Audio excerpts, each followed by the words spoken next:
Whew. Okay, hello Fez, hello Schwartz, hello Slight, and hello Skylock. Hope you guys are all doing well. Hello. God damn. 45, damn, is that low? Sometimes I have a life. Whatever you say, Paul. Ooh. Nice to me grinding Warframe. Actual grass touching? Wait, what the fuck? My PC wizard would never. I may need to drop at least 650 bucks to upgrade my graphics card. Holy shit, what the fuck? We're waiting 10 minutes, what's he doing? My bad, we had to do some stuff. AMD 7K 600 to like an Nvidia 5070? Is it like GTA where you just hit them and drop money? Yes. Or like Yakuza, you punch them and they drop millions of yen. Oh my god, Big Dick Randy, what is this? Gotta break their stock market. Hope you guys are doing well. Hello. We are back to Evil Fish. Okay. We have another League starter video to watch. Holy shit, we have a lot. We were looking at so much shit. Oh my god. We have Garotha's Essence Drain Contagion. We have Pox now. What was it? Hex Blast? What happened to Goodfi? He died. You're still waiting for the house market to crash? Damn. You're actually done with your Warframe shit? Just in time for the League. Wow. MR27 achieved. Holy shit. Congrats. That is correct. So watch this later. Okay. Hello. Let's see what this guy has. This is my League Starter guide for my Slinger Bladefall Blade Blast Assassin. This is a one-button setup that's received a slew of massive buffs I just could not ignore. Upwards of 30% instant leech on Assassin with a setup like this, with hundreds of hits per second, means you are face tanking like 5 Shaper Beams on like day 2. Lucky crits, double crit multi, 100% increased mark effect, massive buffs to Bladefall and Blade Blast. I am League starting this. Test runs live right now at Twitch/PathofKY. And in this video, I'll go over all the gear, gems, jewels, and the passive tree, including a full act-by-act, step-by-step POB and written guide. Which my god, what is this? I'm returning in an hour, maybe. Here's our character, Omega Giga New Hidden Tech, level 95 assassin that I've shaved like 10 points off of, so it's effectively 18. Level 85 in standard. And we just have a bunch of day 1 gear that I'll go over later in the video with a 1 essence crafted wand. We are using Spell Slinger, 2 setups, one with Blade Fall and one with Blade Blast. For those of you who don't know, Spell Slinger is a reservation skill that reserves your mana based on the number of supports. Slinger, 2 setups. Oh no, he's using level 20 Blade Fall. Someone's gonna get pissed. One with Blade Fall and one with Blade Blast. For those of you who don't know, Spell Slinger is a reservation skill that reserves your mana based on the number of supports linked to the skill. It also gives the flat added damage of your wand, in our case just that fizz damage at the top, to your spells. And in addition, it makes your spells cast automatically whenever you use a wand skill, in our case Frenzy. So as you're walking around, all you're doing is using Frenzy. It's automatically casting your Blade Fall and your Blade Blast. We're also Evasion Energy Shield based, taking Eldritch Battery, which causes our Energy Shield to cover our mana before our life. This covers all of our mana costs. And then we also take Mind Over Matter, which makes 40% of damage taken from our mana before our life, aka our Energy Shield pool. This, in a way, effectively doubles the amount of leech that you're receiving, splitting your damage up before the life and the Energy Shield. Holy shit. That's so rare, seeing someone actually unironically use the Highwayman. I mean, I guess it is pretty good for survivability now. Could someone break USA stock market? I feel like we need to put fake money in stocks to just disappear, hard reset. We need a lot of shit to happen in the economy. Namely, all of the prices just need to go back all the way fuck down. The yen needs to go back. Be strong again. Sedeg.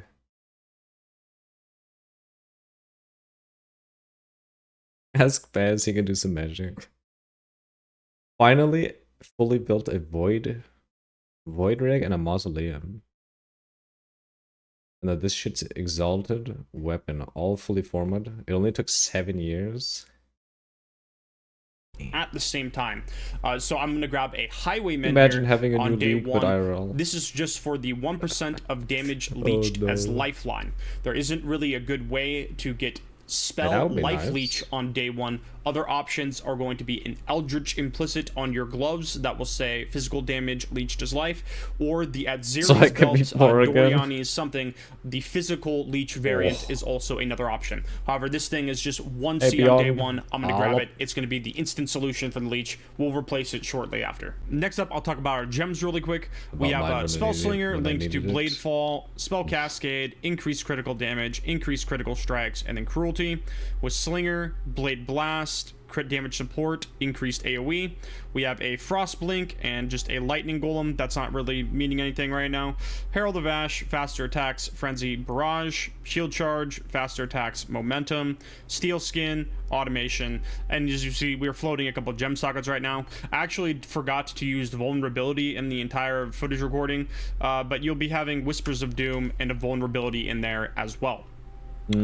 Talking briefly about Blade Blast and Blade Fall. In PoB right now currently, Blade Fall is just better to use in the 6th link, but it does depend on the exact number of Blade Blasts that you're getting to overlap.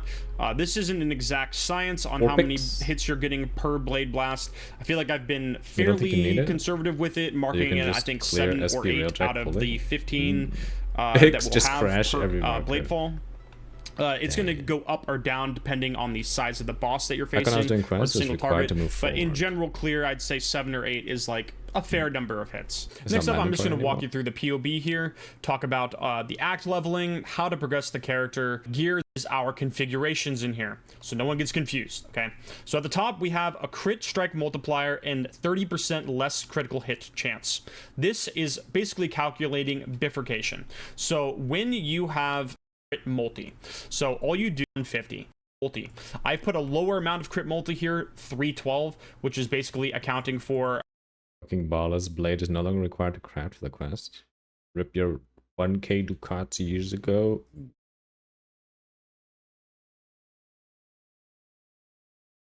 Use this. Not even a +1 at Twitch.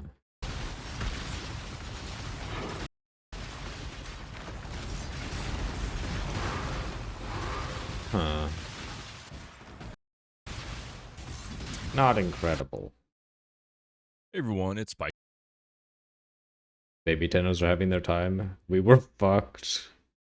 Oof. Rest in peace, your dollars. Sushi. So as with every new Path of Exile league, I've spent the last couple of days updating my league starter compendium for 3.29. Now, since the removal of T17 mapping is like the definitive endgame, last league, the current meta provides a pretty level playing field, allowing a ton of starters to be viable. Honestly, this compendium might actually feature the most league starters I've ever had on this list. In the past, if you didn't have solid defensive players combined with good single target, with okay clear, you really were at a massive disadvantage compared to something like Slams, since T17 farming was the goal. Like, pretty much everyone wanted to get the T17s, and to do that, you have to kill the T17 boss, or else you lose a lot of money. You have to be able to survive against the, really difficult mods, but now we're kind of... I take my anger out by running their missions. Tons more shittier builds become more viable. Just in a T16 speed farming meta. Although it is important to note that we don't actually know what the end game is shaping out to be, so while having good clear is most likely going to be very impactful, for example, Breach and Abyss if it requires it, which is why I did slightly bias the tiers on this list to it. Noted, though, there's only 2 tiers this time because of the things I stated. Build creator, everyone. Literally everyone. Oh no. God damn it. There isn't like substantial evidence though to suggest that you must absolutely have amazing clear. Abyss, All Flame, Post Nerf Breach.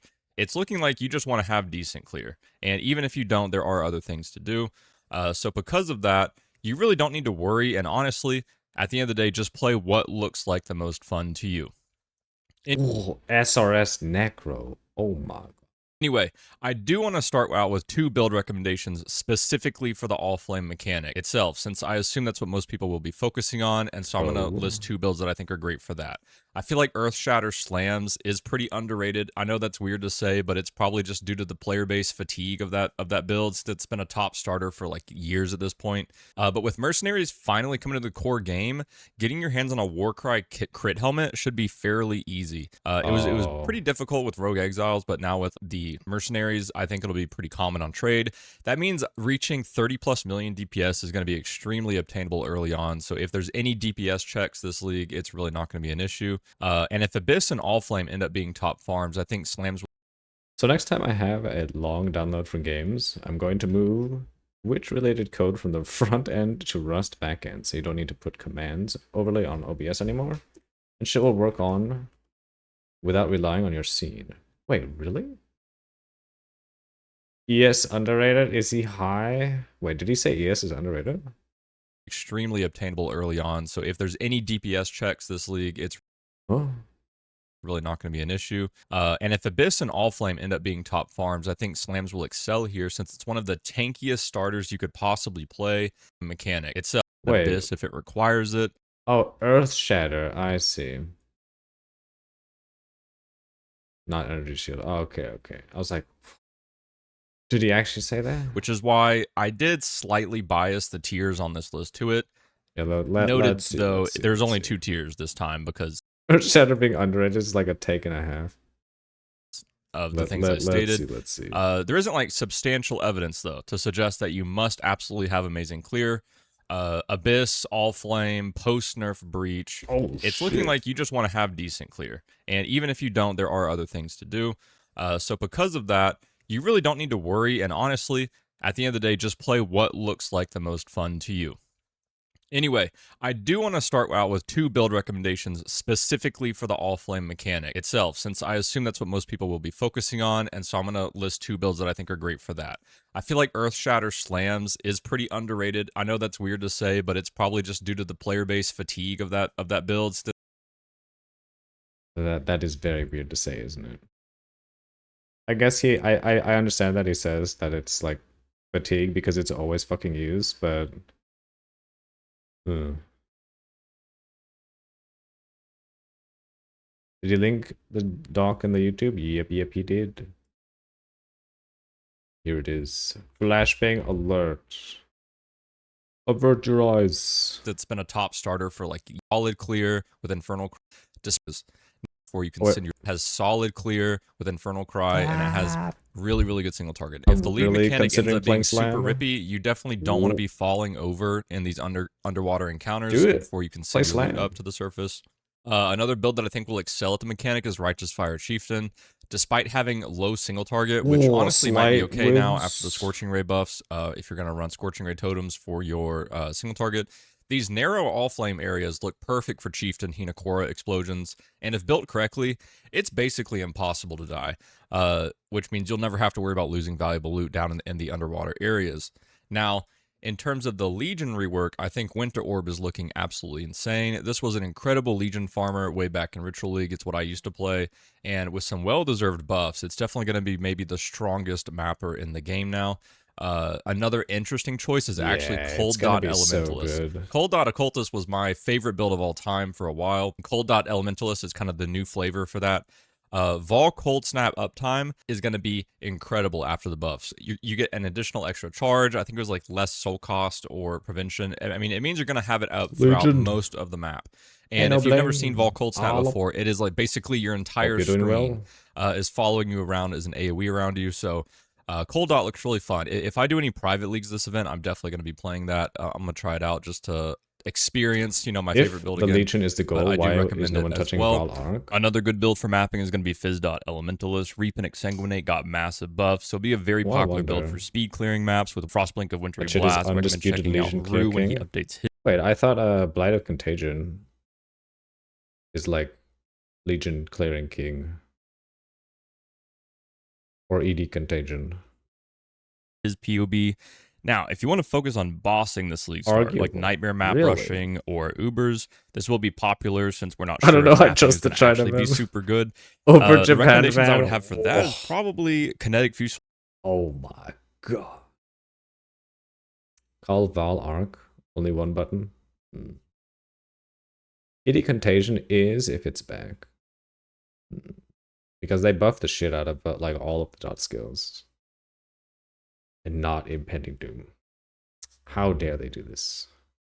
Blade totems, Stormburst totems, Peaconka ED bouncing, Contagion is 2 buttons. slams can be good as well when you go crit. KF totems is still You can make it 1 button with spell slinging. It's extra effort. I am hunger. He is now hunger. super strong with the even with the attack speed nerfs. It'll be a top starter for basically all food. content in the game. I would say probably the most well-rounded build on this list. Too I wouldn't say lazy. it's like S tier at anything, but it is like, you know, A tier at almost everything in the game, and even the clear is like Hunger nearly A too. tier as well, especially early league. So it's a very highly recommended starter. Wait, Check but out you say you want to Palstron play for that. a slamming build? Isn't that like at least 3 buttons? Well, I understand you are talking about Legion, but yeah. ED Contagion can be 3 if there's a really tanky mob, but buff doesn't mean it's good. It's kind of true. 4 or 5. Uh-oh. Another good bosser is going to be Just finished Stormburst dinner? totems. Now this kind of flew. What I'm saying is considering. You press Cyclone and everything dies. Under the radar last league because you know, Stormburst of Repulsion was new, and that is going to be the best Slams option like for mapping, and then playing the regular piano. Stormburst for bossing. Yeah. It is a very strong starter. If you want to check out Aeroplane, he has been practicing it for Heavily Uber leaning rushing. It's going to be a really strong Stormburst Uber bosser, totems. and so I do recommend checking that out. It does Poison look Concoction really of strong. Bouncing still reaches 30 million poison DPS super fast at league start with dual wielding, you know, betray. Okay, not dual wield, but you know, having 2 betrayal stings. Pathfinder is a very, very comfy Uber bosser. Oh, fuck. There's so much to play. I want to play Pathfinder. I want to play this. I want to play fucking Bannerman. I want to play Ellie Hit. Oh my god. What do we do? Do we just leave it up to like a vote? Since you're able to convert nearly 100% of LE damage taken as fire, which makes Play Uber all bossing of very them. comfy because you don't have to worry about lightning penetration. Ellie Hit has small PP AoE. Apparently, according to Rutu, even with that bug fix, quote unquote bug fix, it's only a 20% AoE loss. Which is very weird, but apparently it's only 20%. Winter Orb for me, and if it falls off, ED Contagion. Or Soul Seed Dot as Switch. It's a lot. It is a lot, but it still hits like a truck. I trust my Thai chat friends. DPS wise, it's still bonkers. Oh yeah, it's fucking crazy. And it's so easy gear wise. Like you don't even need good weapons. You just need to scale attack speed and crit multi and crit chance. Mortem Morsu. OP. Or cold penetration. A lot of people don't know this, but the most popular Uber bosser at a league start, like the players who rush Uber Dread, who rush any Uber that's like the best money, is actually going Peaconk Pathfinder. And it's kind of hard to find PUBs for this. I will link one in the sheet. Sakaiba is a streamer who does this every league and is one of the first people to farm Uber Dread. And you can farm up money and go. His character last league has 90 million DPS with White Claw. A White Claw? Oh my god. Oh. What? Oh, is the only thing he has on like fucking crafted hits can't be evaded and then he's just Giga DPS? Bruh. That's so strong. Mamba if you want to focus on mapping with Beanos. Yes. Oh my Assassin God. is more popular for that though, for the Mamba swap, but it is a definitely recommended starter. I was thinking about playing this, but honestly, I'm kind of in my Unk stage, so I might be doing RF instead. Speaking of that though, Mana What the hell? Sushi is playing RF? Oh no. Man is still going to be decent. I do recommend it if you enjoy Mana Man. It hasn't been nerfed really much at all because of the other changes around it, like easier to craft really good items and stuff is going to, it's going to be fine, even with the damage nerfs. The only thing I'm just upset about is that Screams of the Desiccated did not go core, so I'm not going to be able to get a Gloom Belt early anymore. And a Gloom Belt, like the clear is just so much better with a Gloom Belt than without it, even with a Barracks for Spite and, like a Foulborn Barracks and Aureus End. I'm just kind of disappointed not to have that, so I don't think I'm going to start that. Since I don't like to only boss, I just like to be flexible with my league start and do bossing or mapping depending on what I'm having fun with. And without a Gloom Belt, I think Mana Man is going to be way less fun for me, so I'm probably going to pass on it this league. When it comes to minion builds, there's apparently a substantial buff in the patch notes as well. In the it says many non-spectre minions no longer pause while attacking. Hey, piece of cake. Hope you're doing well. You're planning on going Tornado of Elemental Turbulence. Not sure if I wanted to go Warden, Elementalist, or Inquisitor. Okay. This will be a significant damage per second increase for the following minion types with Summon Raging Spirits on that list. Summon Raging Spirits is actually pretty good at clearing screens as well because of the Annihilation support. It causes explosions, and when these explosions are caused by your minions, the explosions actually are modified by the minions' stats. And explosions by killing blows from minions can cause additional explosions. So minions actually have some pretty good clear now as well, and SRS is going to look like, I don't know, apparently a pretty big buff after this, after these patch notes. So I'd be looking out for that when it comes to minions. Summon Holy Relic is still going to be good as well. Ever since the CDR mastery was added, the early ramp of that build is a lot smoother. But although if you're looking for a more minion playstyles, Holy Relic is not exactly that, but because it feels more like a regular build, to be honest. But SRS is going to be great for minions, and I'd be excited for that because of the buffs. The last thing I will say, I know a lot of people are wanting to play Luminary. I think this will be one of the more popular starters, and I don't actually know if it's S tier. I will say that. I know it's S tier on the sheet for the meme, but it does look like the most interesting league starter we've had in many Warden leagues. Can be very so good with I do class. recommend at least watching Captain Lance's video and deciding if you want to try it. This is a starter unlike any other, to where you're able to be an Orbot for your mercenary. Good. It could be absolutely busted, and it does look super fun, and it offers a very unique experience that we don't get very often in PoE, to be honest. So I do recommend trying it out if you haven't, or at least reading up on it and seeing if you'd like to do that. But yeah, anyway, guys, some final notes. Compendium, I am adding builds to it daily, and if I didn't mention your starter, that doesn't mean I don't recommend it or something. It's just there's so many starters in the game now, and at the end of the day, I would recommend just checking out the build guide videos, seeing if you'd like the gameplay. It's going to be a really fun league. There's going to be a lot of viable things for mini builds to do. And so, yeah, anyway, guys, thank you for watching, and I will see you in the next video. Okay.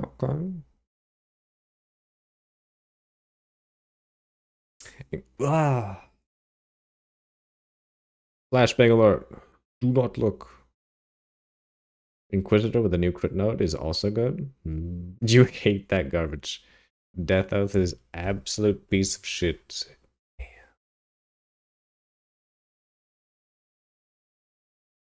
Everyone. First Shatter Berserks into Crit Slam. It's being played by Ben, so it's definitely good, right? Wait a minute. What? Where's Anime Princess's guide? This league starter reaches 35.8 million DPS, the damage over time cap on a shoestring budget. That's pretty good.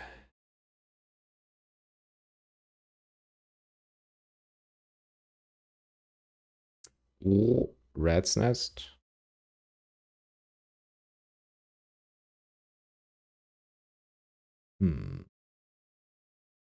Like one Tenki Juicer rare, you're gonna be sad staring at him.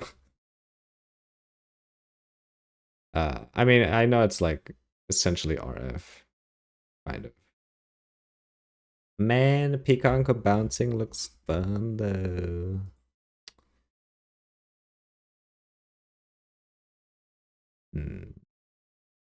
You know what?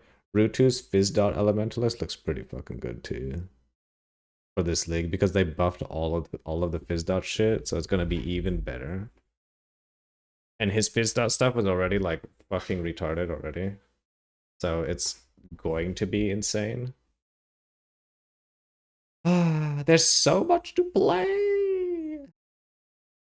If I'm on trade, I would absolutely play it again.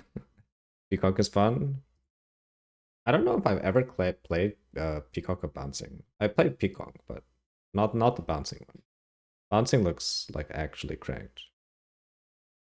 Honestly, I kind of do want to play Ellie Slayer. Even though it's nerfed AoE wise and slight damage, it doesn't even matter. Like the damage nerf does nothing. Because, you know, Ellie hits Slayer, I can technically pivot into Bannerman if I really want like extra movement speed.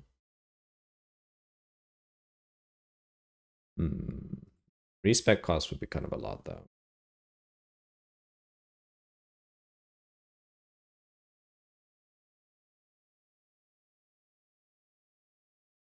Dominating blow. Okay, how far are you going to scale it? The LA hit? That depends on what drops because we're in essentially SSF, right? Because I ain't gonna craft the 12 link claws. I mean that also depends on if we drop a squire and like, you know, we drop a lot of other shit. It's only gonna get the 12 link claw if we drop a squire, which is a big if, you know. Are the early looks of the thing? The new league may shit out gold. Probably. And it'll also potentially shit out uniques as well. Because from Ziggy's video, what, he got like 1k rarity? That's some crazy rarity. The only problem is that you can't seem to get any rogue exiles down there.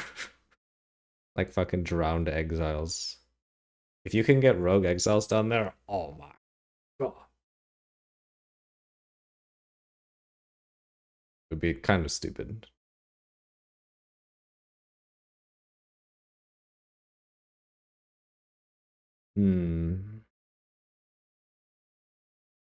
Lightning arrow, deadeye, fob gun, audio.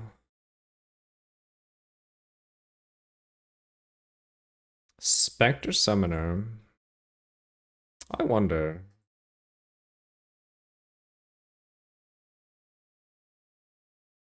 Which specters does this use?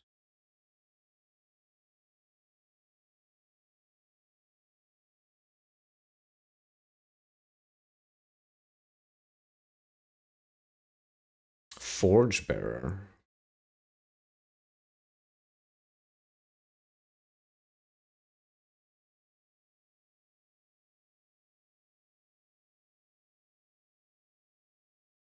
The most SSF friendly one? Frosted Forged Frost Bearer? This thing?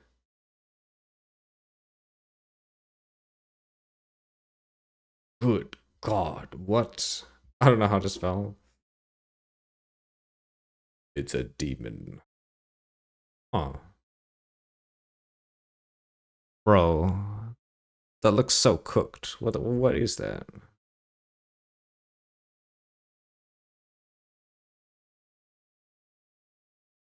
Fubgun LA is a good for clearing, but it takes a lot to get it to where you're killing everything it can touch you. Yeah. I mean, most bow builds are like that, right? In my opinion, the most fun Spectre is Hydra. You ain't gonna farm 11 perfect Hydra on SSF. Yikes. Oh, B4 can touch you. Yeah, that's most bow builds really.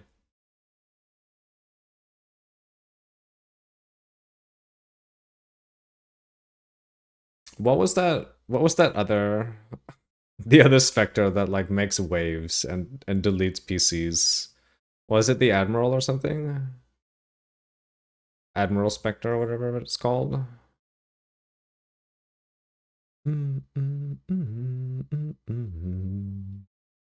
That stupid snail. It's a snail. What? I hate that shit. Why is it because it like actually deletes PCs? PoE. What would that be? Fucking. It's a snail?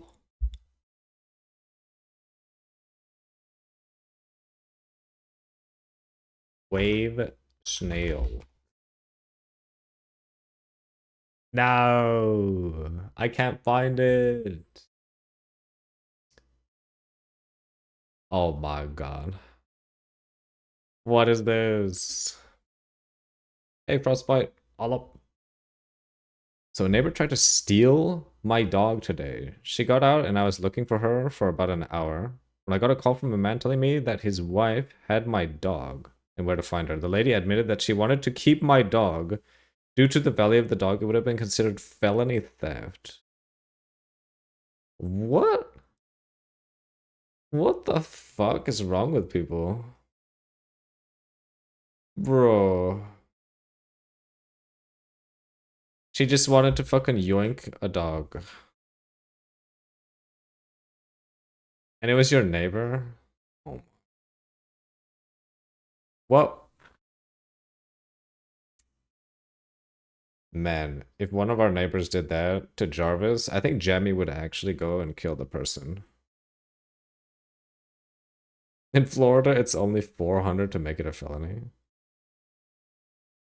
Hey, Cloudsadin. All up. What's the plan? Okay, flashbang alert. Don't look.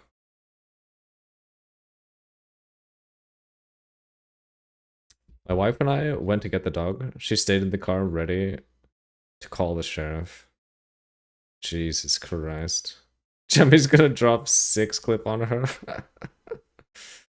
Never thought Finders Keepers was real. Here, it's anything over 1k. Bro. Like, imagine you steal your neighbor's dog. Like, what the fuck are you gonna do after that? Are you gonna walk the dog out in the open, or like what the fuck's gonna happen after that? What is the thought process? That's what I want to know. Is Pestilence Strike on your list? Pestilence Strike? What?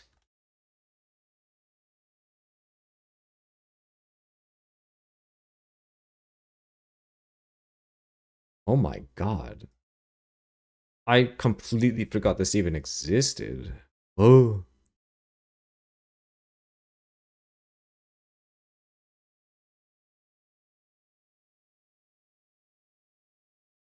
Good lord.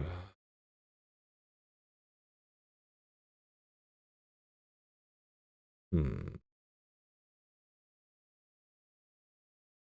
Imagine. I will do that as a starter on Pathfinder. Really?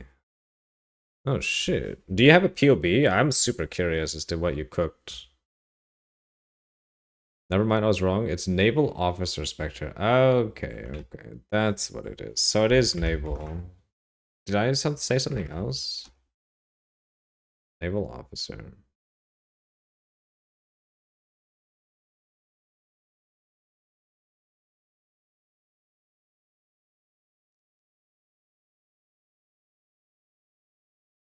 Wait, Thorn's life stacking 10. Ooh.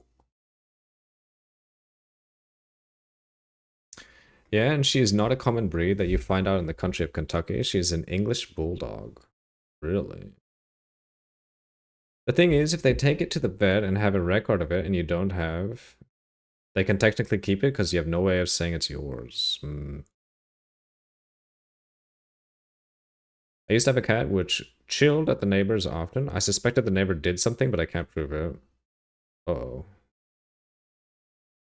Yikes. I'm so ready for tomorrow. Going on a date with the wife and PoE League Star. God. Both? What the fuck? Is using a Kagebunshi no Jutsu? What the hell? Now I'm making one? I played it before, but since then I changed computer. Oh, okay.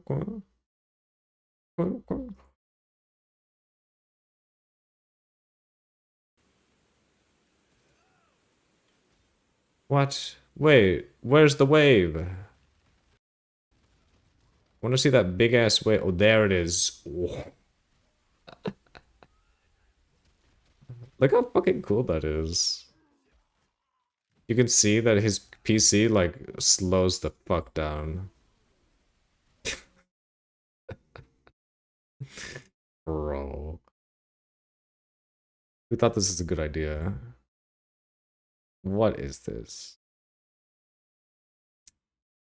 Does this actually do like a shit ton of damage? The premise is you summon a worm with Writhing Jar. You kill the worms with Splash since the worm are full life and not poison. You apply 300% poison from Mastery. And 100% crit chance multi. Oh, are you gonna go, what was this called? This thing. Perfect Agony. And you transfer the poison to the boss from all the worm. Oh, wow. That's pretty cool. With Ambush? Ah. Oh. That's pretty interesting. It's Mamba, but not Mamba. Essentially, yeah. Oh, that's pretty cool.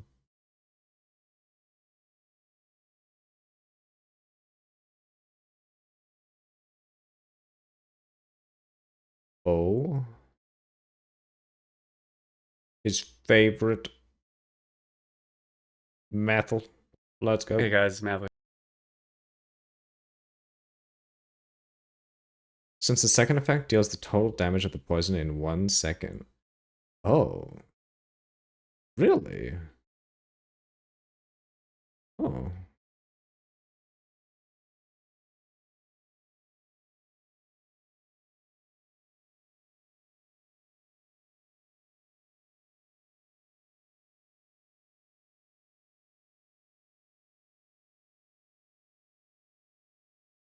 On the dying enemy per second as chaos.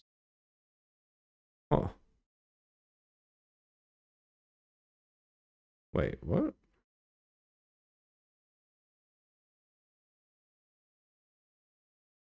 Hmm.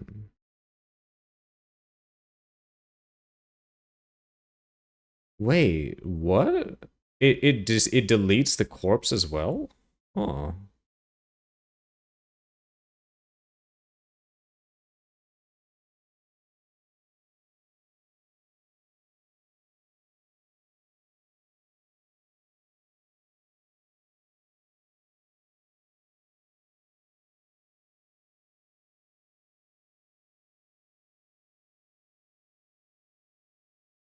Worms are 1 HP, so it's all that poison.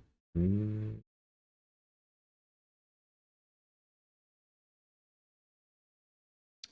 Interesting.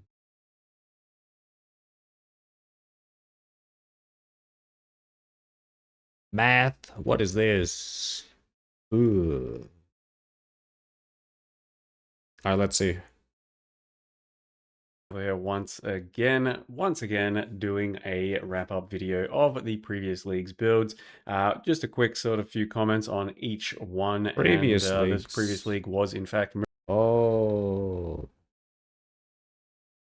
This is not league starters. Damn it. Shit.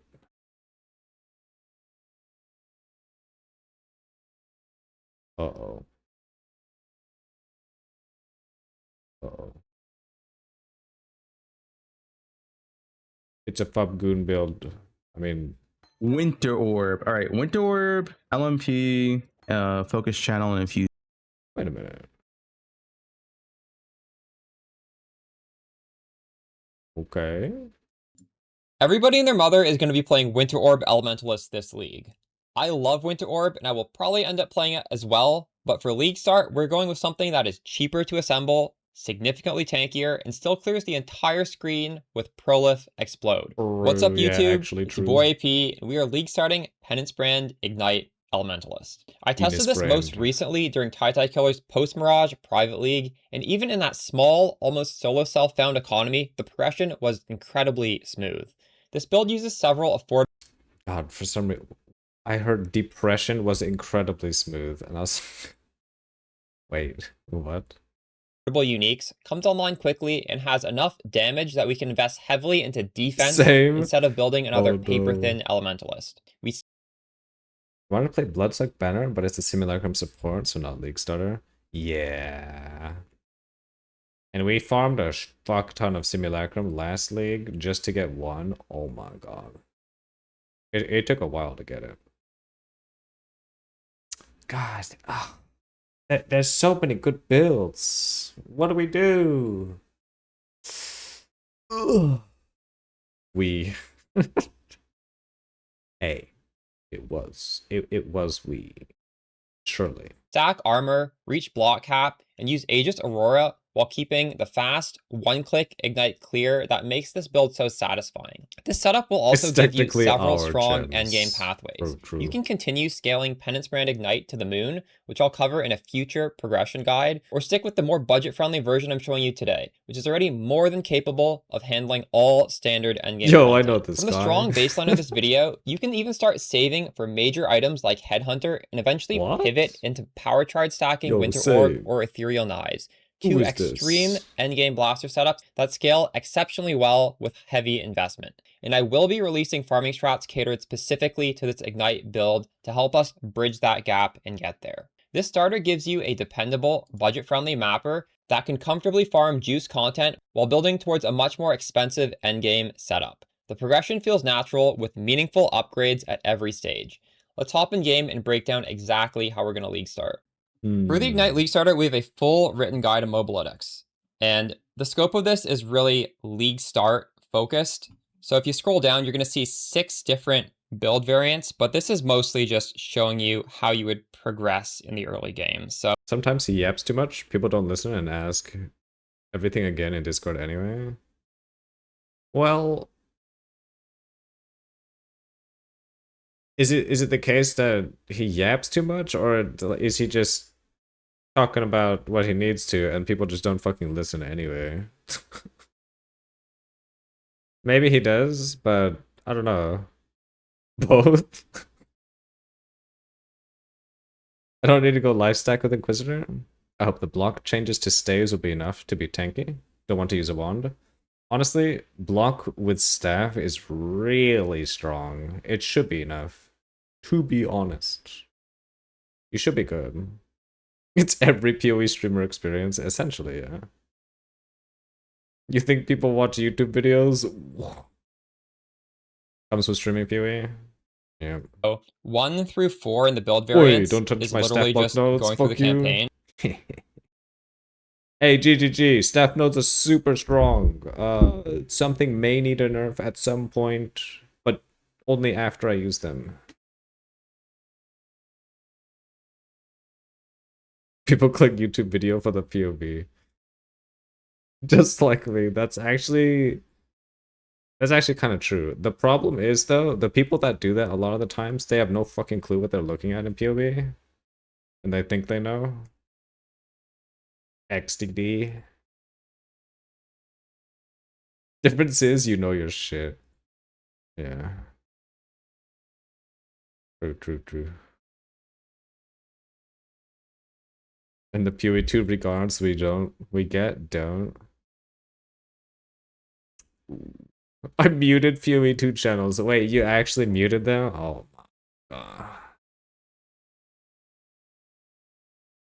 You think a man who loses 2 billion DPS knows my shit? Oh my god. Oh, what is that?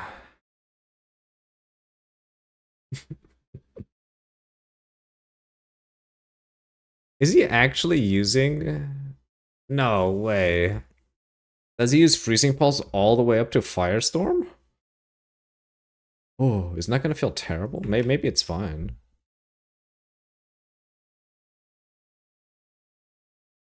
Don't worry, he has 50 mods or something, he's fine. One of them is Slight. I have some people blocked. He could do instead of me. Whoa.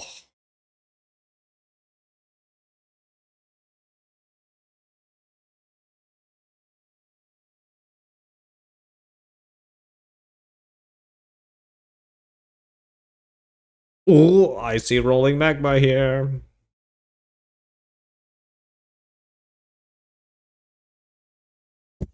The best part about the changes to Tornado is the socket changes for the quality. Tornado speed is very nice. Ooh. Extra quality. That is nice, actually. How much tornado speed do you get out of 10? 10% quality. Actually, let's see.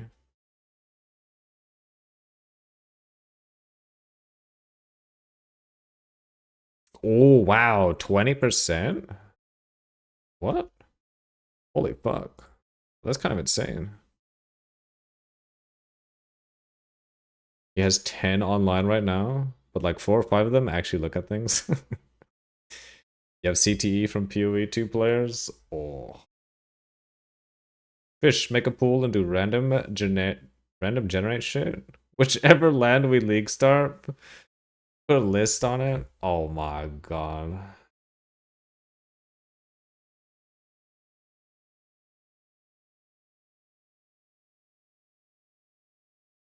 Okay. What, do we make it like a pie chart? Generic shit builds like impending to. Hey, you take that back right now. Like a random picker thing, you get what I mean? Yeah. Like a pie chart spinner.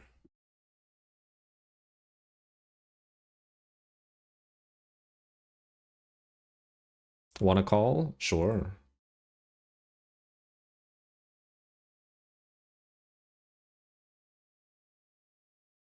Do one for me. Wait, Beyond, you're just gonna play Caspian Stun though. Nothing's gonna change. All we're gonna have is just one pie chart, just one selection, and it's only gonna be Caspian Stun.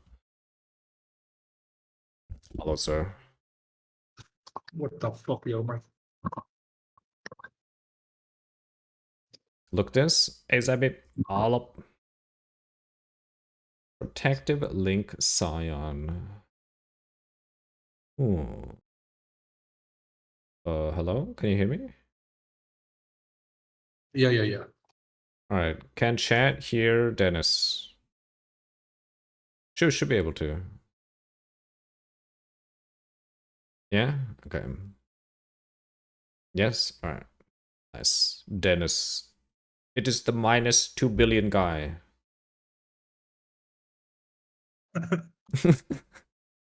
What would be the best war cry to be triggered from Static Strike or Battle Mage Cry? Hmm? I honestly have no idea, to be honest. Hey, Keen, get Kepler. All up. How goes? Voices. Alright, so what builds do we want on this pie chart, Dennis? Okay, so first thing, Versus what? Pak. Oh, you're talking about the Yeah, the igniting. yeah. Okay.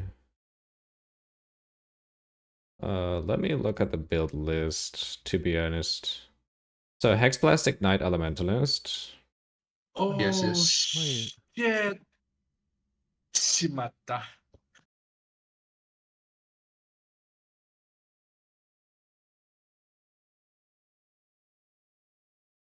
So this is both for you and for me, right? Yes. Is my voice that bad? It's not bad. Right? What the fuck? The PFP I sent you is Frigid Bond. Really? Oh. We'll take a look at it closer, Zebby, after we create this pool and have you guys fucking vote on it.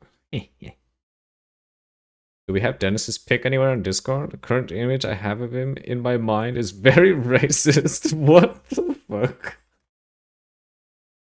Bruh. Dude.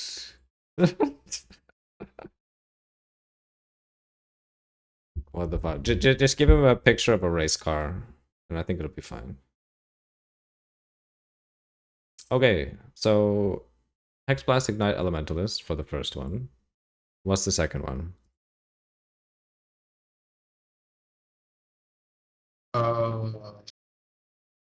Ellie hit. Ellie hit, okay. Slayer, Ellie hit. Wait, this isn't a... Wait, yeah, this is this even a fucking pie chart pool? That's a pool? Yeah, this is not a... Where's my fucking pie chart? Oi. Fucking Canva? Wait.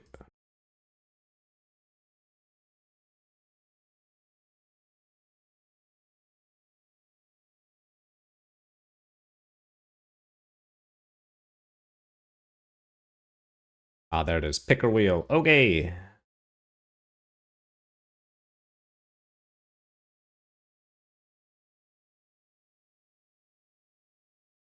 X-Blast. Ignite Elementalist. Slayer. Ellie hit. Alright, what next?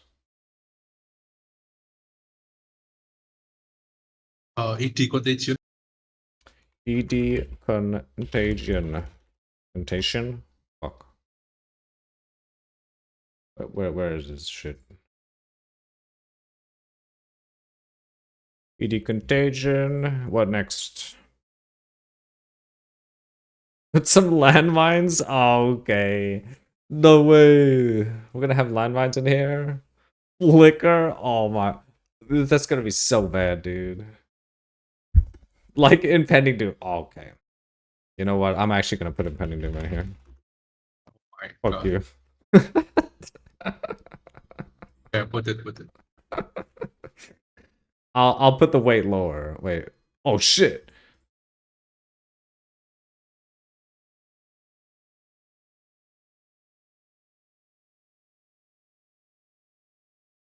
Oh fuck.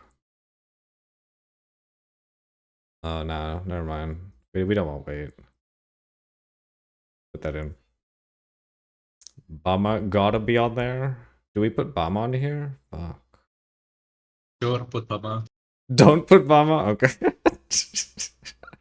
That's gay, no weights. Alright.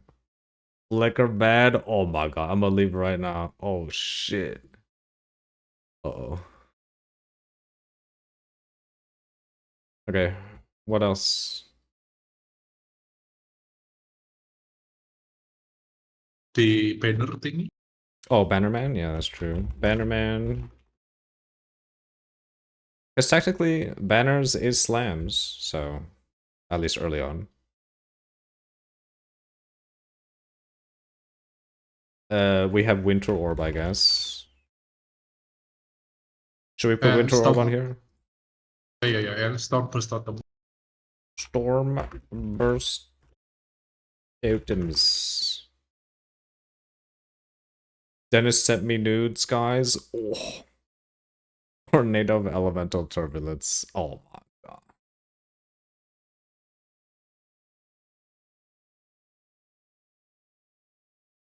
Do we add that? Rigid Bond.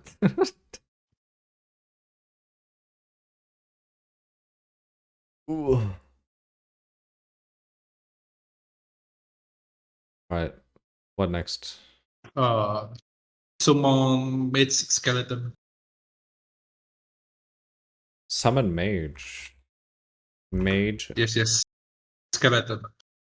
Mage skeletons. Summon mage slash spit.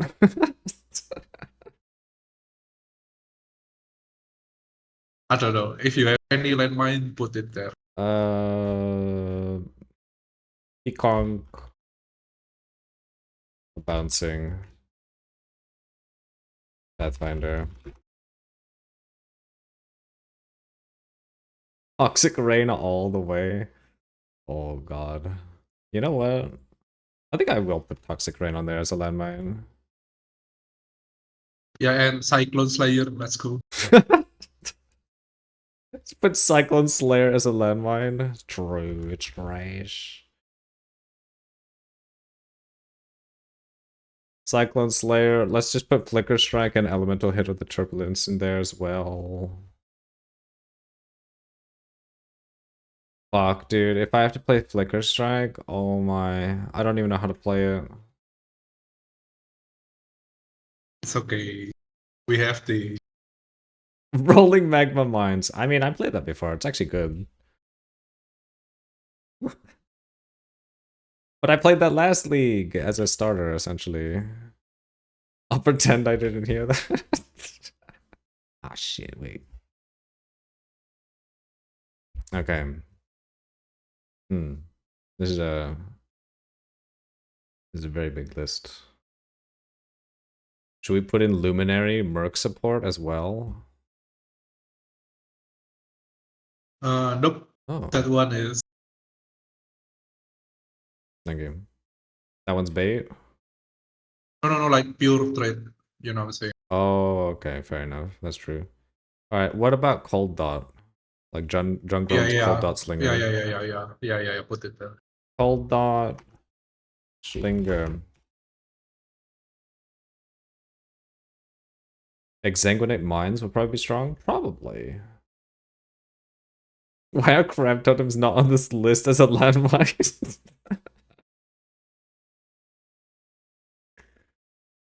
No. Only default attack? Oh my god.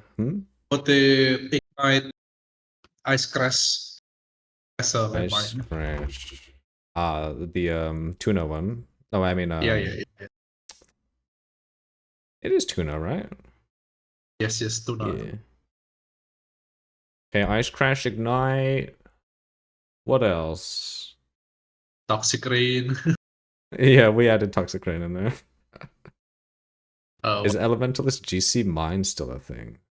no. They fixed the GC mines. Uh-oh. Alright, do we add fucking crab totems? Oh no, dude. But we have to get the I item don't to be able to think play it. we need the top Yeah. item first. Yeah, we need the item, so... This has to be a league starter. Alright, I got my shift covered for tomorrow day. We in here. Let's go. We in there. Oh, put it and key arc Enki Arc. XDT. What the fuck? That's go. toxic. Did Enki even... No!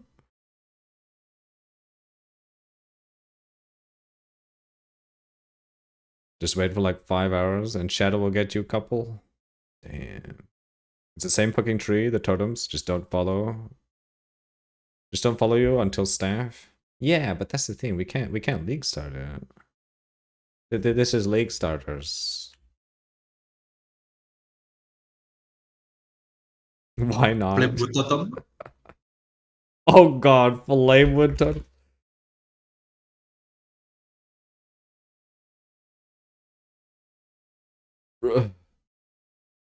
And it's a league start? Like what? I mean... Fine, we'll fucking add crab totems. But it's gonna end up being, like, if we do crab totems, it's gonna just end up being a, what's the word? Stormburst totems, initially. Until we get crabs. Like, this is a 2-in-1 pick. Just keep that in mind. Jesus Christ, that's so many.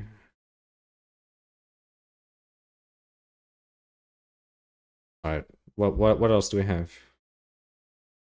I'm sure Shadow will get you one before you finish campaign. You know what? That's probably true because I'm only going to be able to play a tiny bit on Friday, and then Saturday, Sunday, I'm going to be gone. I won't be able to play on Saturday and Sunday. Because yeah. So I'm gonna be behind coming back. It's not gonna be good. If Liquor gets chosen, I'm gonna send a helicopter vid on Discord to celebrate it. What the fuck? Yeah, I think that's all. That's all? Alright. Alright. Is that everything? Oh wait, we forgot to put on. No. No. No. This will be fine. Okay. Oh god. Do we spin this? You Okay. So this is for Dennis and my build. We will spin it right now. Tornado of Elite Turbulence isn't really a league start until you get the gem. God, that's true. Alright. Here we go. Please be something good.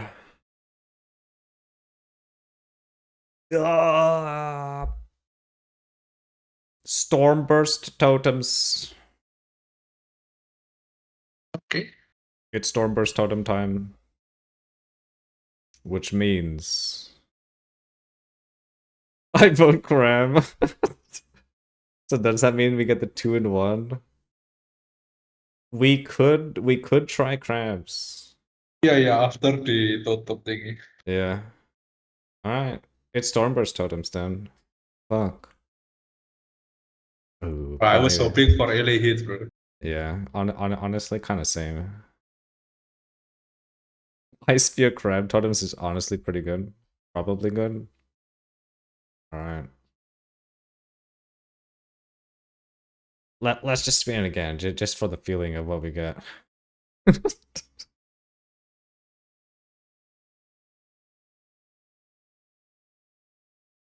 RF Crab.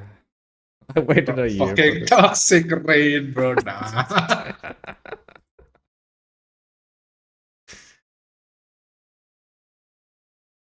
Are the crabs damageable? Ooh. I wonder. Come on, Flicker Strike. Let's see how many times it takes to get Flicker Strike.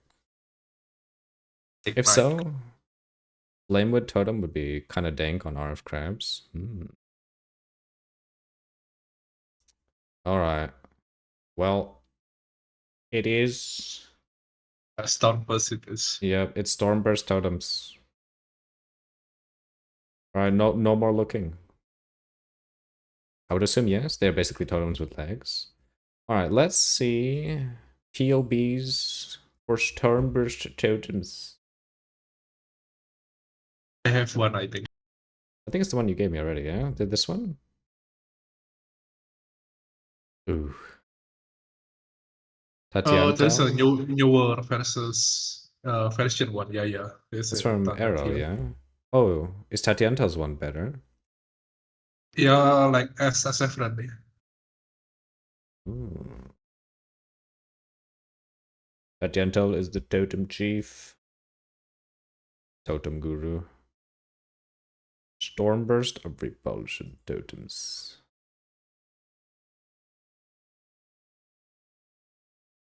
Okay, we need to watch this video. Tatiantal is hardcore SSF, by the way. Lean totem.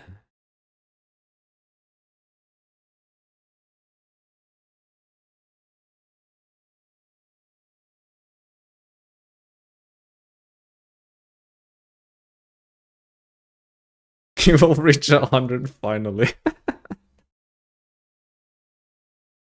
What the fuck?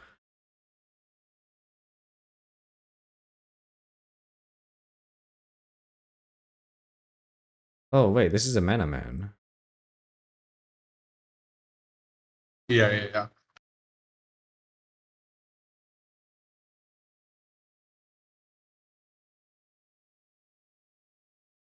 Oh, you know what? Even if we play this, I did always want to make a Mana Man with Indigon.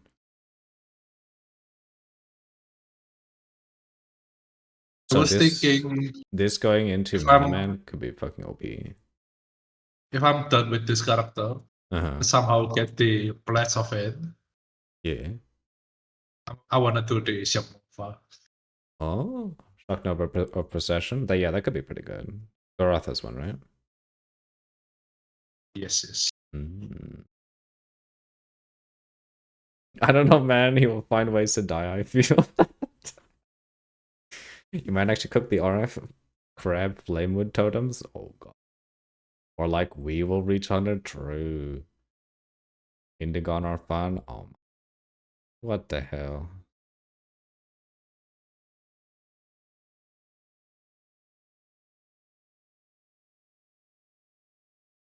By playing Indigon, you accept the terms and conditions. Hey, but includes being called a metacug? Hell yeah, I'll take that. That's fine. Because I kind of wanted to play Winter Orb as well. But the thing is, Indigon Mana Man is like actually an insane delver. And we could potentially do delving too.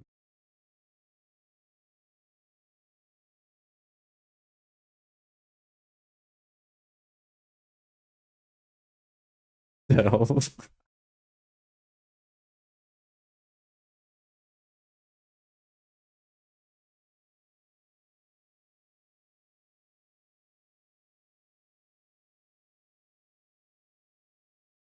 Dark Days of Delves, 0 tankiness, 100 damage.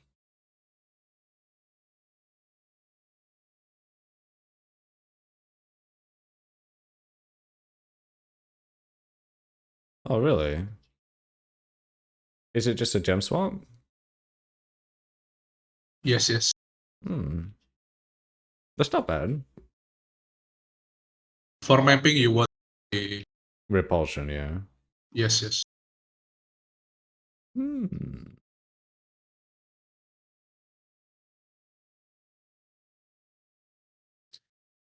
Back when you got deep enough, even a white mob would one-shot you? What the fuck, really?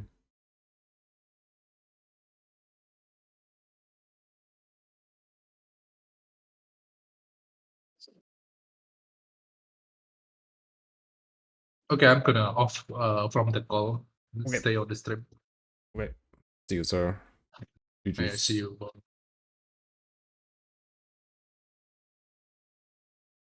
The scaling was giga-fucked originally. People would just go full damage, 0 HP builds like Freezing Pulse Mines was really popular for delving at one time. Hmm. Interesting.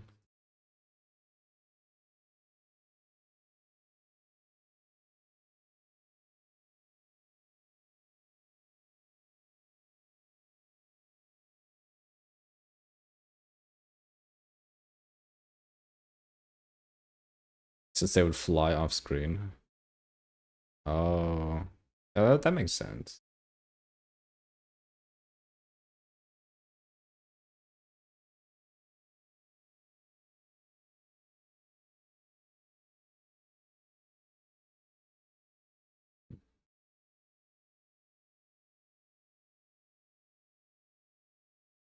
Jesus Christ. Just on paper. Repulsion looks like so much better on paper. What the hell?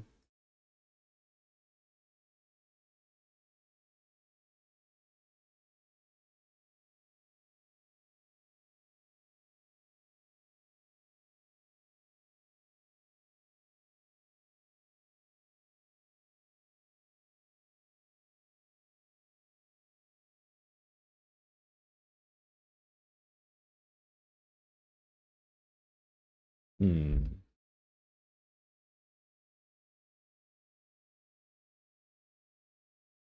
Oh.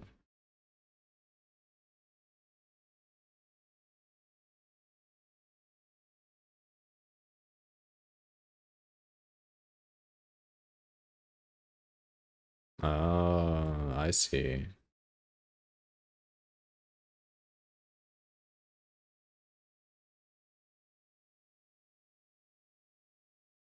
This shit's lit, holy. Wait, is our bitrate still gonna be fucked? Maybe that's good.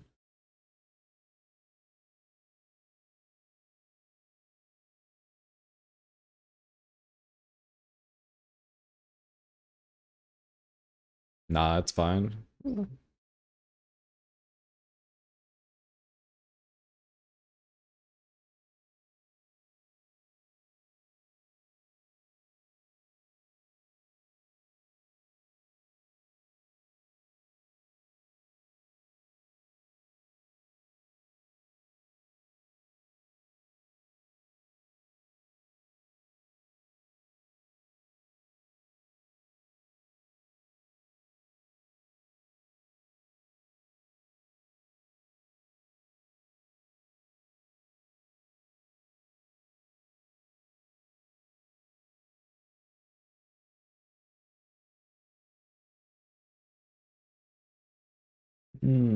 Okay, okay.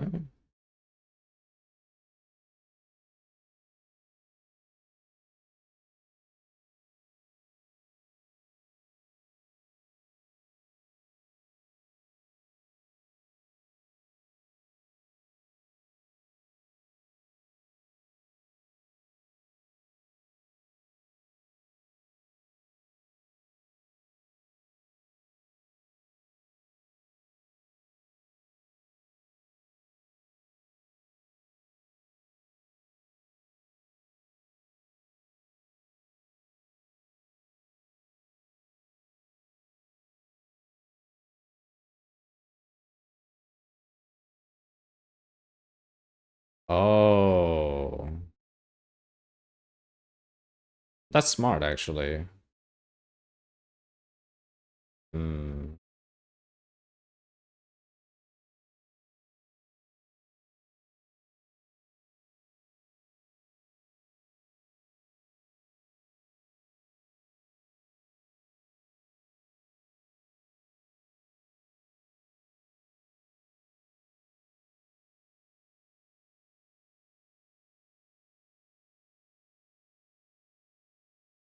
Whatever Tati says is like a totem Bible.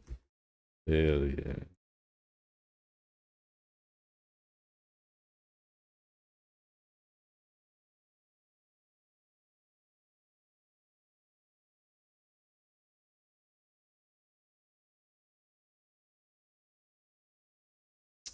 Wait, but then... Oh, okay. So, so it's only better to use regular Stormburst if you're just keeping your totems out only. Hmm. But then what's the point of having the swap? I guess it's just for more safety? Because that's the only thing I can think of.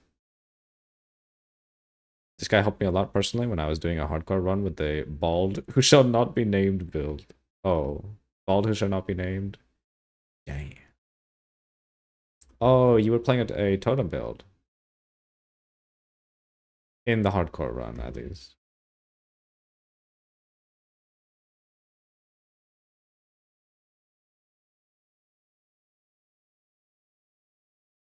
In his hardcore private league.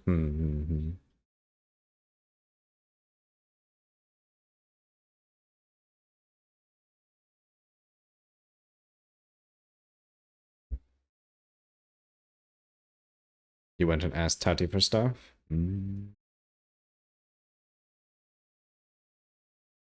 Just got told to off myself in Star Wars Galaxies again? Nice. Collect the hate mail.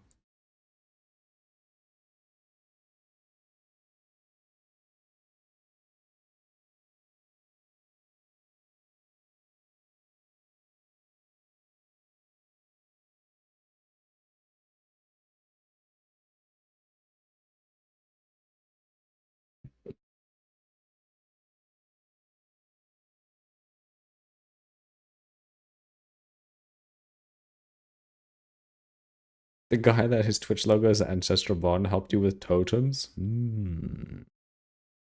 Masaka. Bakana.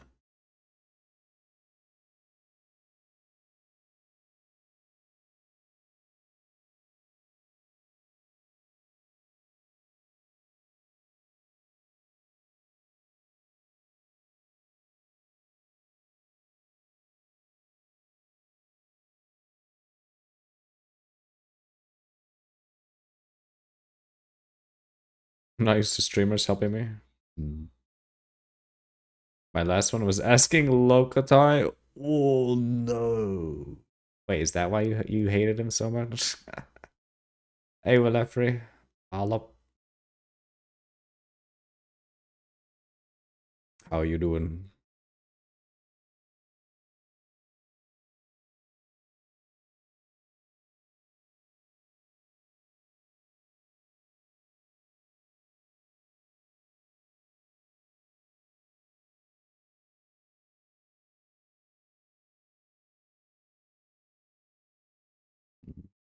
I just asked why his build was shit as fuck.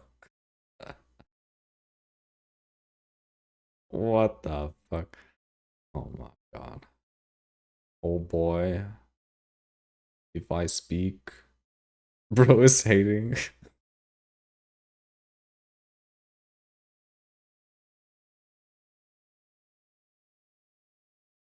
Oh, that's why it's more damage. Because he spams mines as well. I really see. Hmm.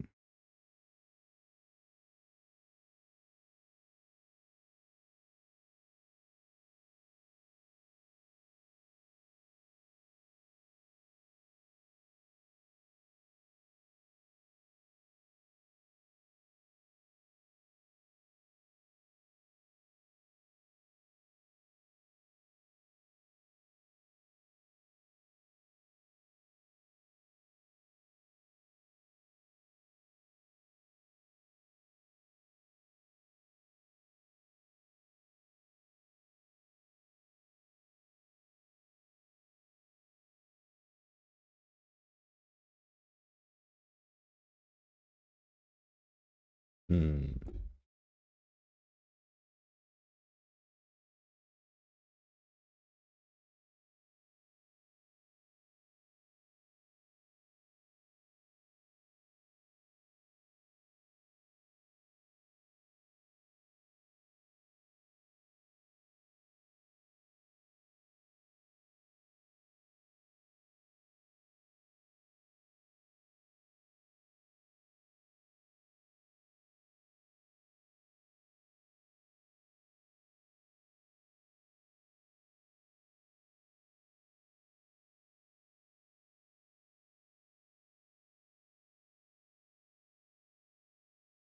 Hmm.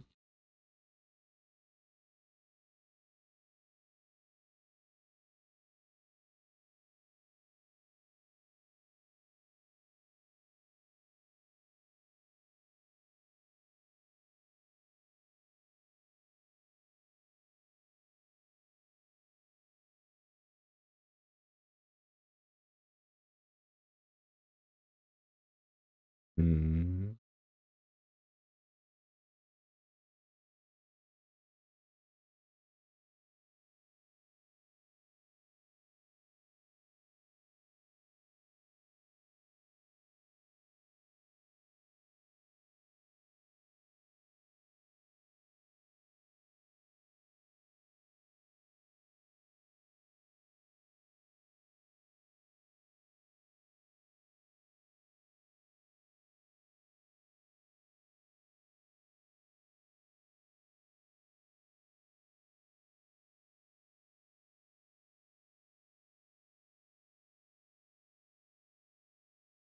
Hmm. Okay, okay. It's expected.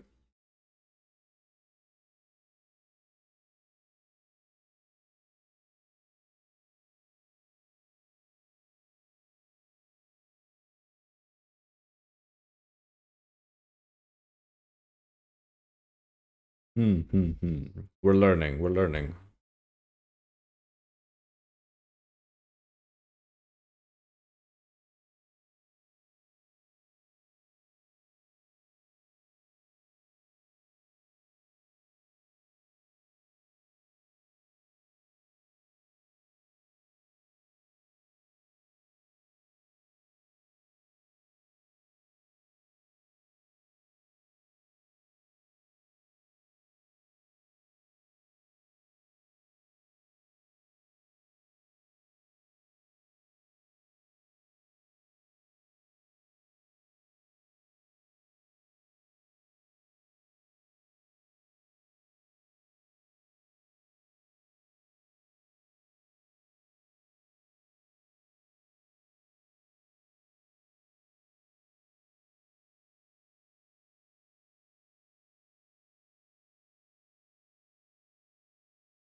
Yeah, you want to be moving.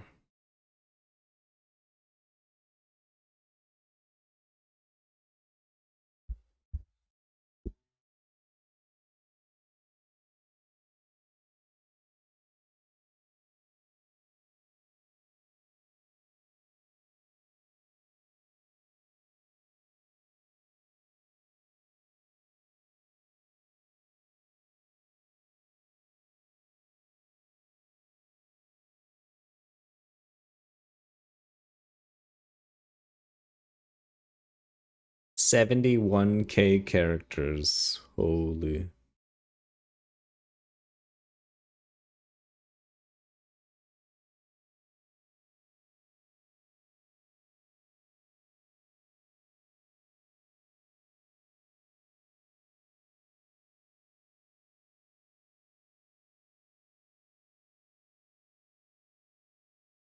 He loves his totems. Mm-hmm.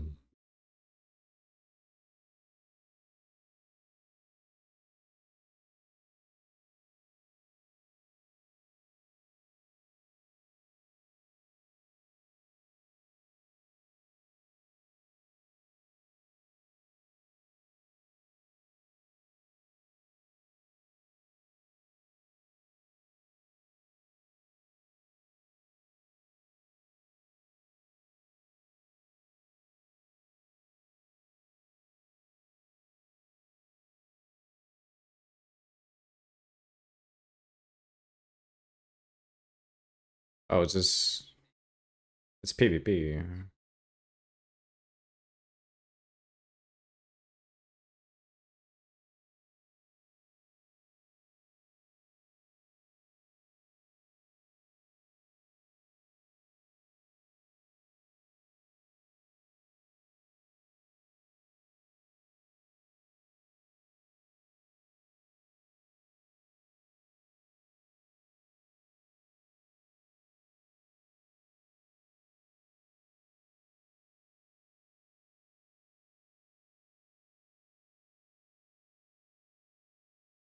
Mm.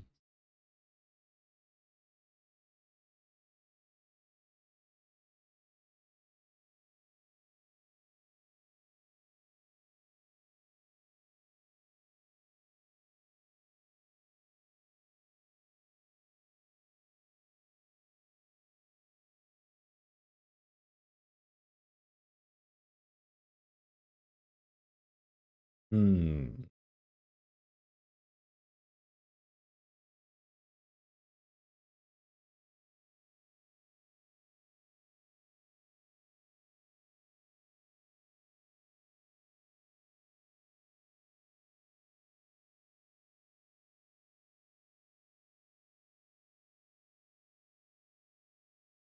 Damn.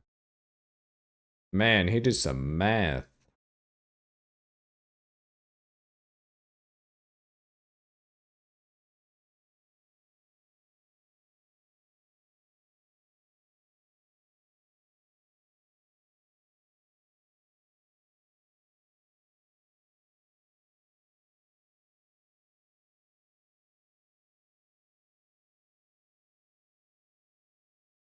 This is our Bible for the next 2 weeks. Yeah. What's this?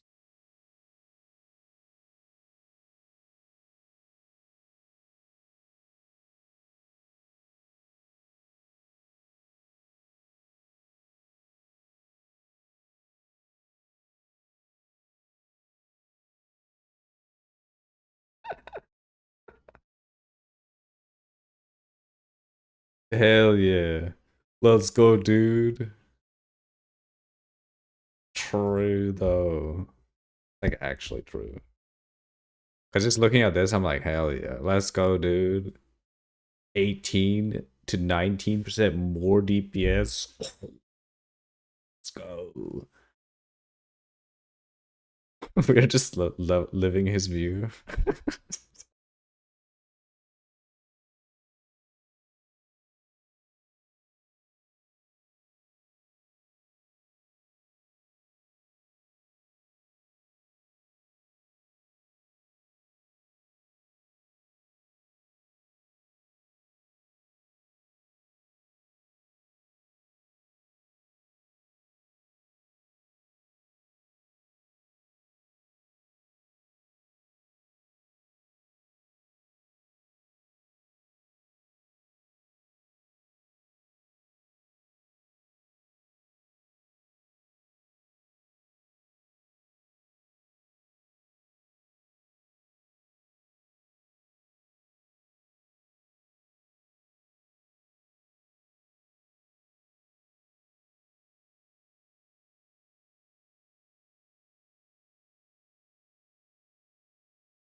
Not a huge Esmond fan, but God, he's spot on about PoE players.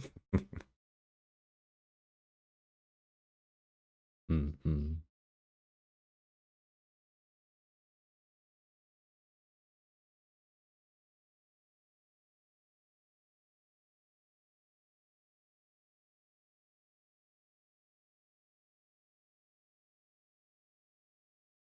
Takes one regard to no other regards. Oh no.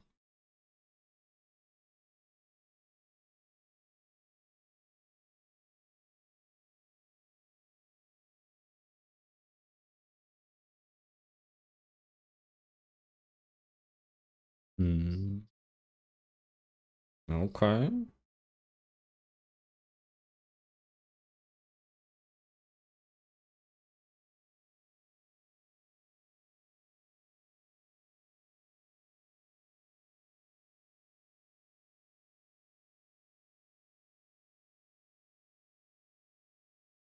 Oh.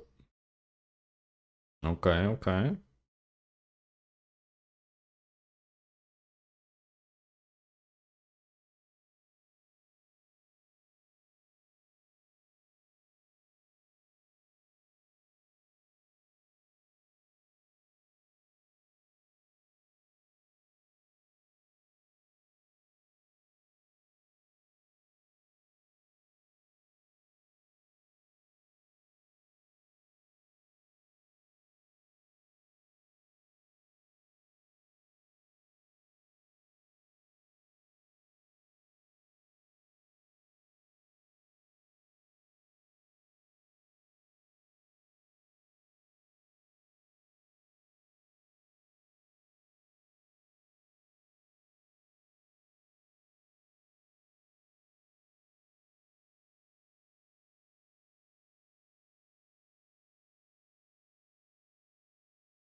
Okay.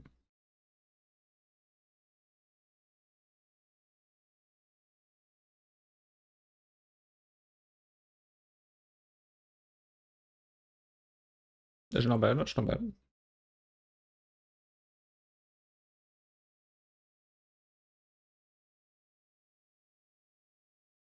Ooh.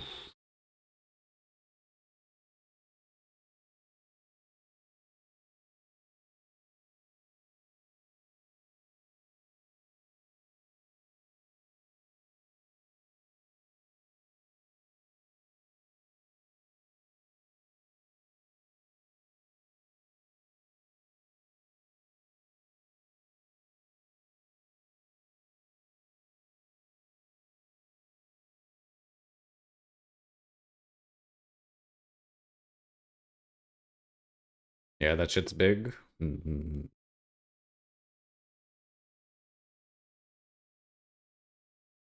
Is 20% crit multi on Ice Spear? Wow. That's pretty big.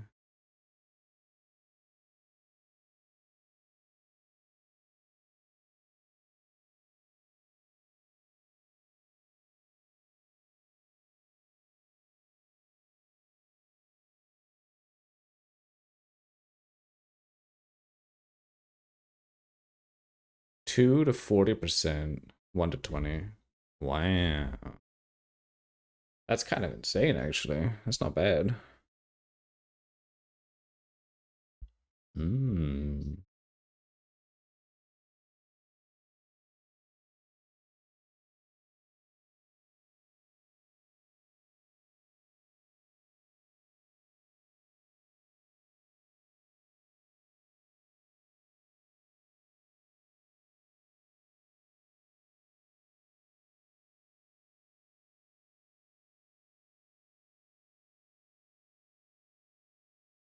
Will be the first Ice Spear build I've done since Crucible. I'm healing. Free return was a drug. Dang.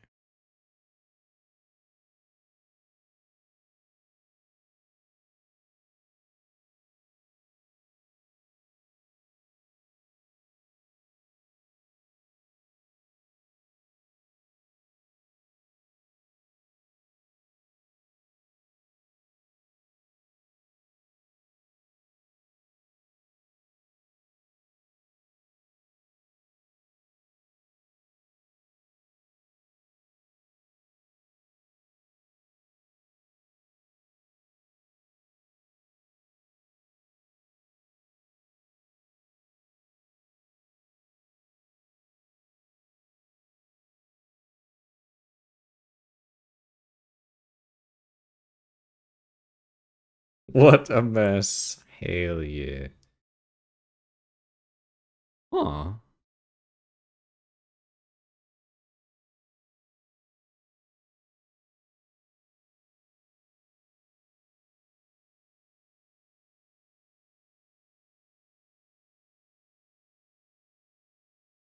Hmm.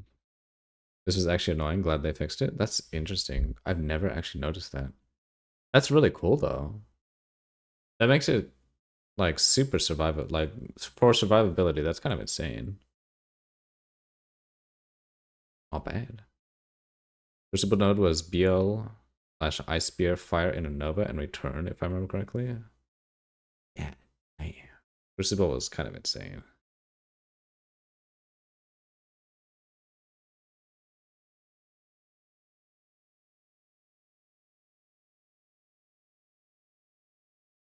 Oh, that's not bad.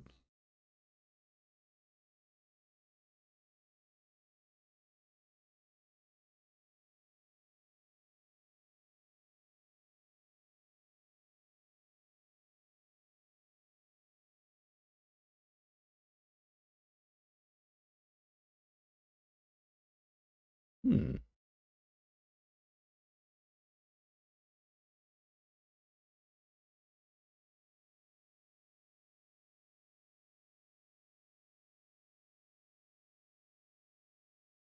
Oh, the lightning damage one. Max.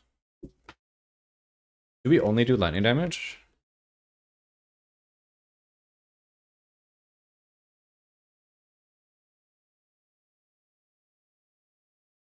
Uh, oh. Oh, I see. We're Fizz and... Oh, wait. No, we are full lightning. Okay. You convert, I think? Yeah, okay. So it is lightning damage. But, our min and max is like actually kind of close. For lightning damage, that's very close.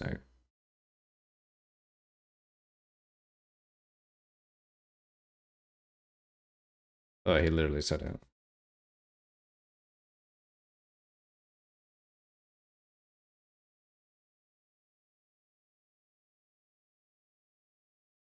Hmm.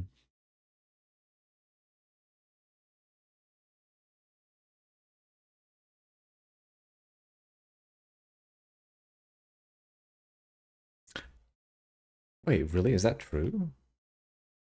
Arcane Cloak actually just gives you it gives you lightning damage, but it's not an insane range. Wow, that's actually OP as fuck.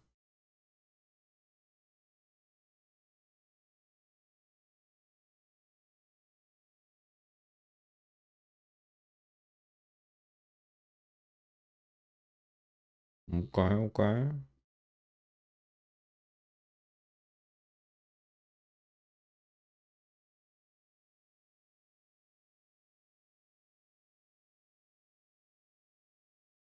I think it's worth to look at it in PoB to see the damage range when it gets added.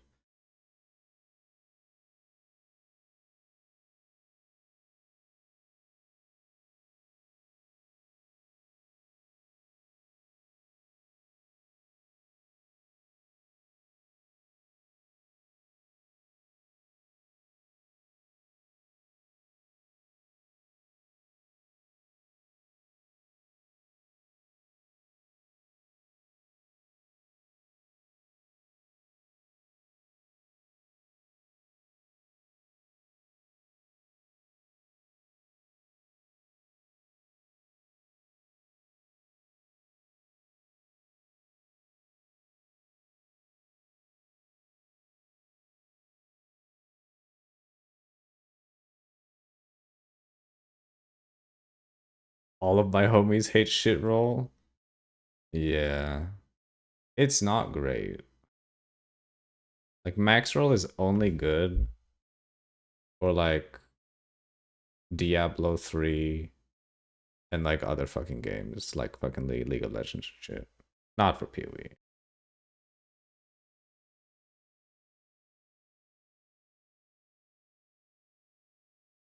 Whoever made that UI needs to be fired. Yeah.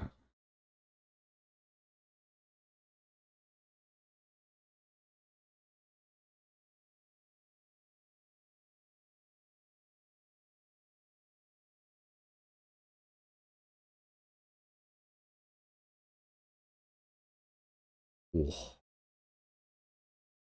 That's a build guy. God damn.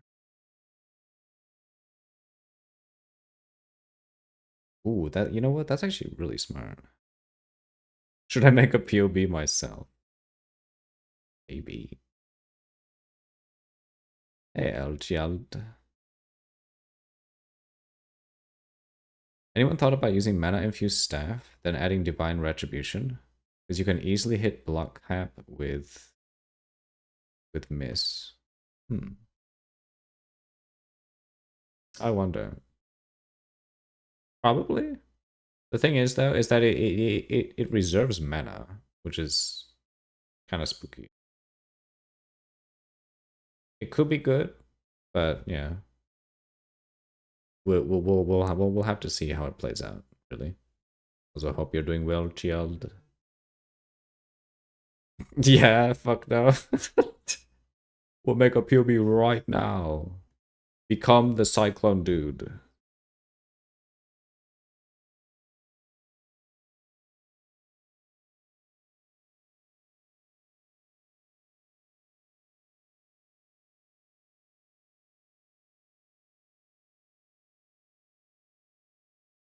Hmm.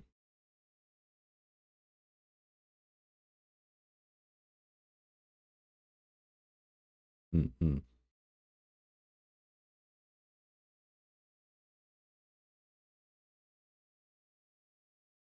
Doing good? I think I'm trying to make a POB for a Retribution build. And it looks like it might work.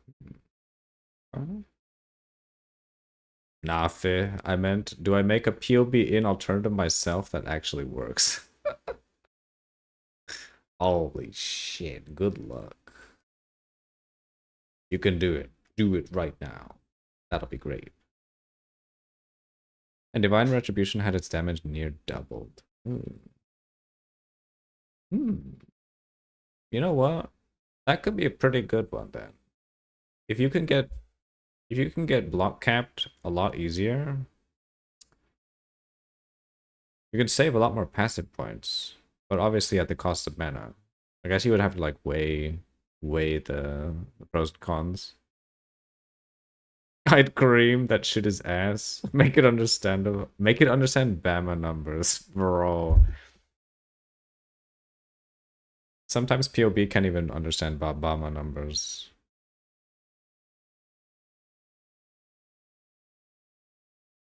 Eh? Wait, what happened to? Oh, it's not sometimes. Unless you're manually putting everything in custom config. All the time.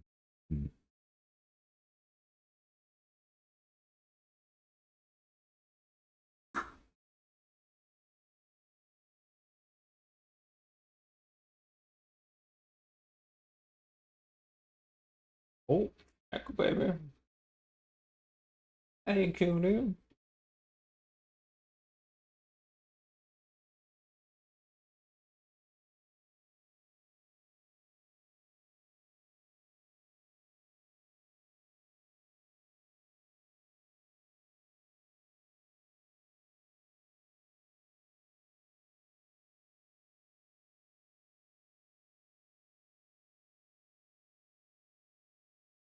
Back here. You should have seen how long custom config was on my POB. Damn paragraphs. At least you didn't put in every headhunter buff. Oh my god. I can't believe someone unironically added every single headhunter buff into their custom config. That is like next level. Only ethical custom configs here. You can't? Have you seen Fast as Fuck? I don't look at his builds. I only saw it I only saw it recently on Locatize. So I was like, what is that? Man does that shit on video.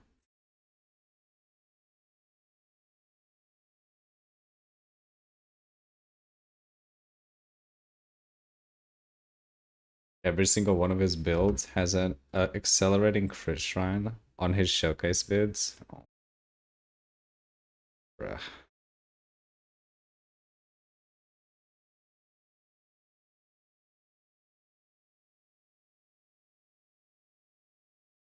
Mm-hmm. Man, oh man. And our Lord and Savior Stuve. Oh no. Does he still beat people? Does he still make people pay for POB? Probably fast as fuck does, I think. I could be wrong.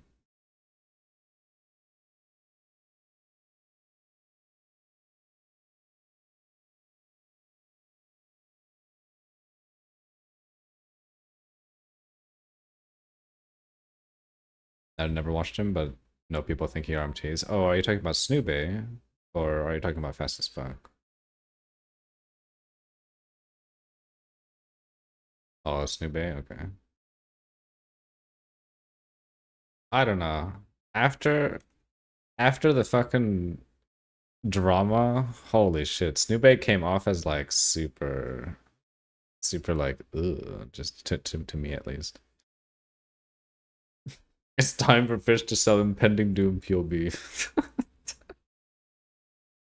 I don't know what drama it was. It was between Fubgun and him.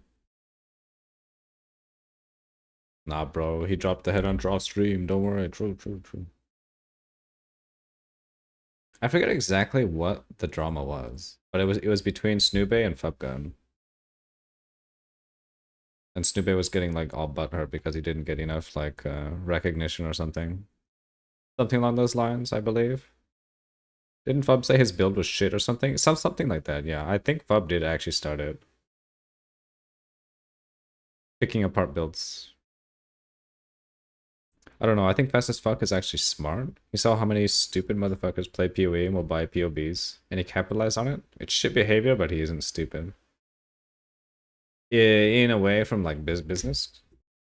Yeah. Does that make sense? It was like his Cock DD build or something. I think it's coming back to me. Was it Cock DD? I'm pretty sure it was bow. Like, literally lightning arrow or fucking tornado shot. I forget what it was. He self-proclaimed the bow god and messiah of magic find, and Fub took it personally. Oh, is that what happened? No way, dude. Bow cock or some shit. Oh my god. Really? What the fuck? Bro. Fubgun took that personally? No way. I remember Fub shitting on his cock bow build from a couple leagues ago. Didn't know that was the point of the drama though? That's mad funny. God, it was so funny. He made an entire video on it. Snoopy at least. Maybe Fub did too.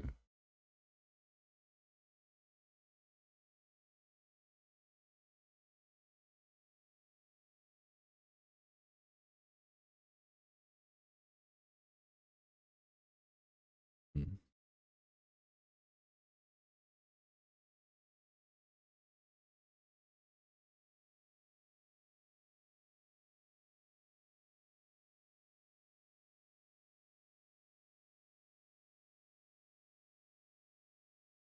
Snoopy getting ganked up by Rue, Jung, and Fub is best drama. I kind of want to refresh myself on that drama because it was like some of the biggest drama that PoE had in a while. It's so dumb.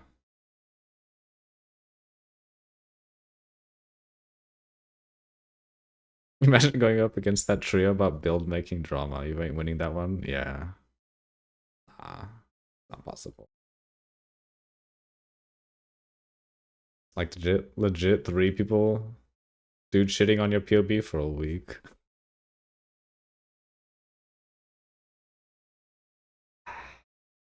That's kind of sad because if you are getting shat on by Jung, like just Jung, if you're getting shat on by Jung, that's like ooh. I shit on Fizz POVs daily for free. Hey, what the hell? It's just because I play Impending Doom. That's why.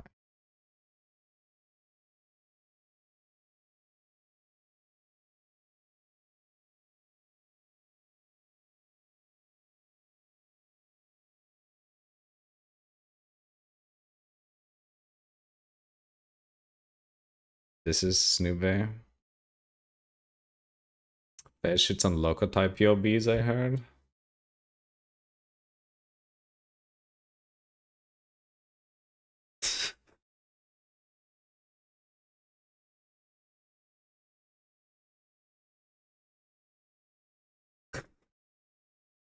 Bruh.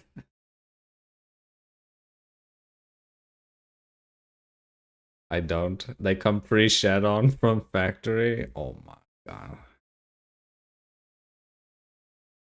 That video, Dennis, should have been 3 people ganging up on him. That would have been holy. Day 5 of the drama. Oh.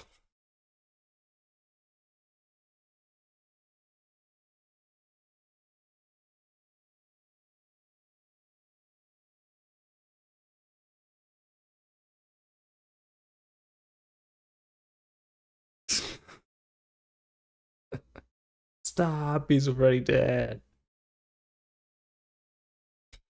Imagine getting ganged up by 2.5 Chinese men.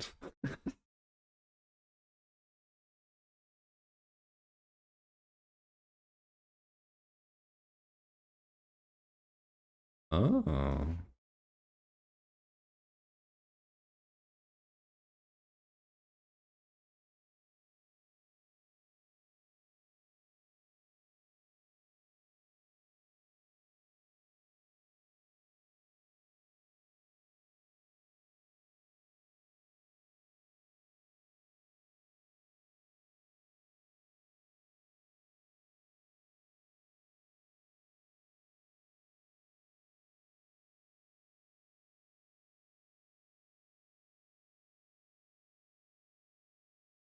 I don't know why, but every time I see a totem build, it reminds me of an ancient Pox build before he became RF every league. Emperor's Grasp, reverse knockback shockwave totems. Ooh, that sounds like a Tota build. A build required to play Tota.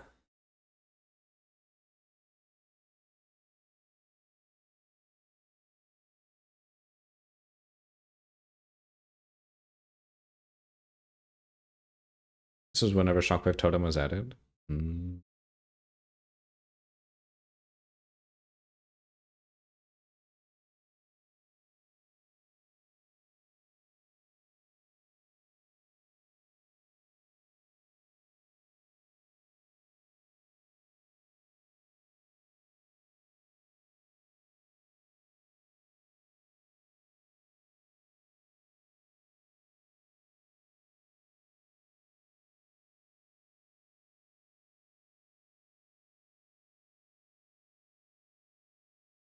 Oh, you know what? This is actually good because if we're not scaling block, we can actually use the staff.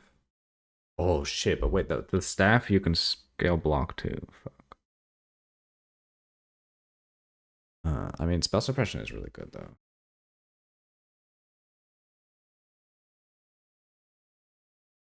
Why he has Mage Bane with 118 decks? Let's see.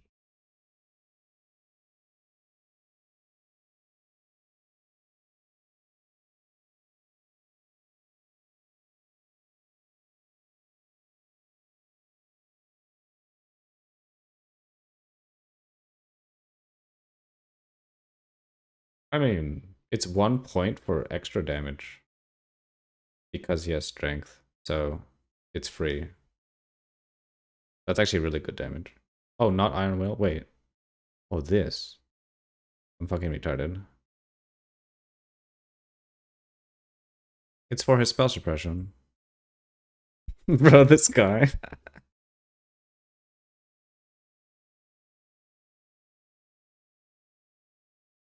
Yeah, why was I looking at that? Yeah, it's just to cap spell suppress. Why not?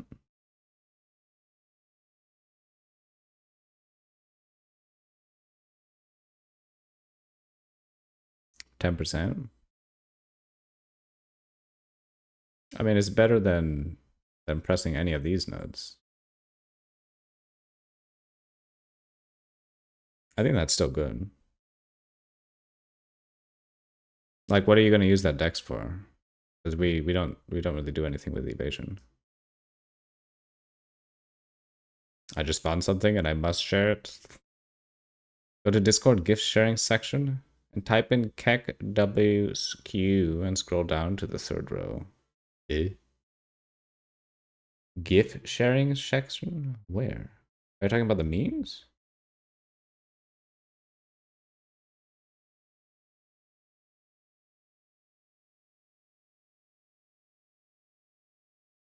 Oh, I see. That's what you're talking about.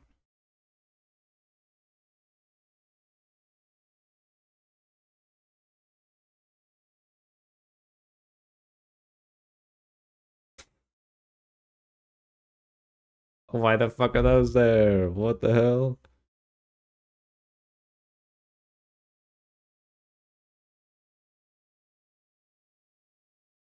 Ah,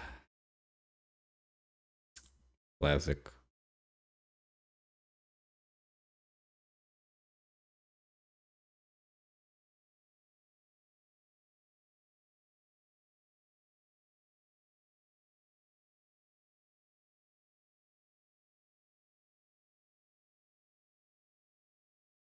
Which one is it? They sent it on general chat.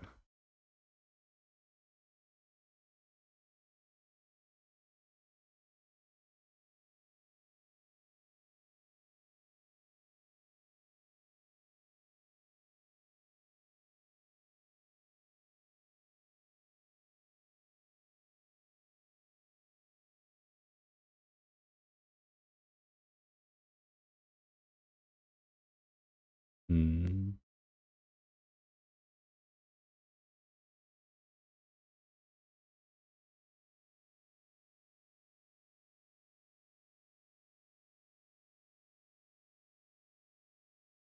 Welcome to the internet.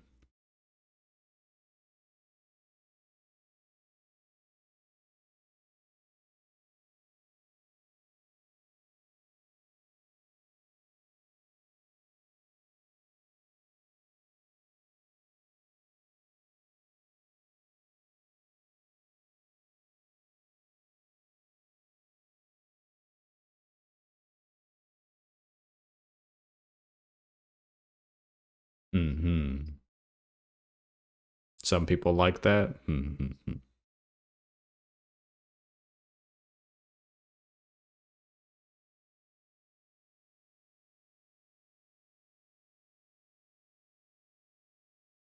And they get the wall. Okay.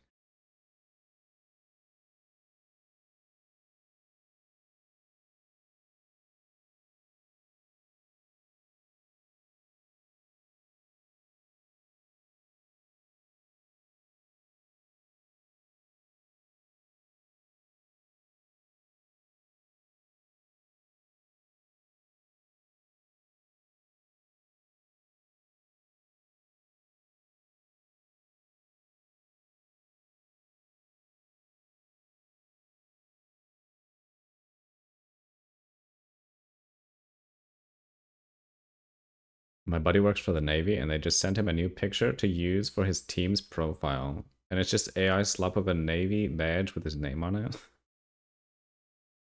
Ah, classic.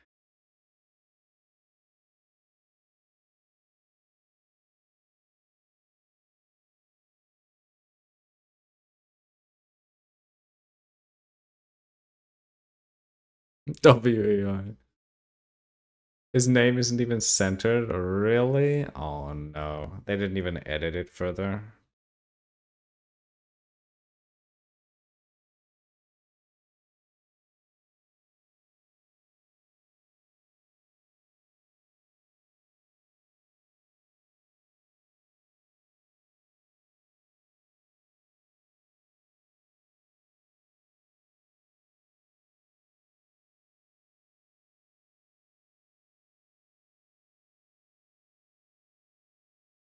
Hmm.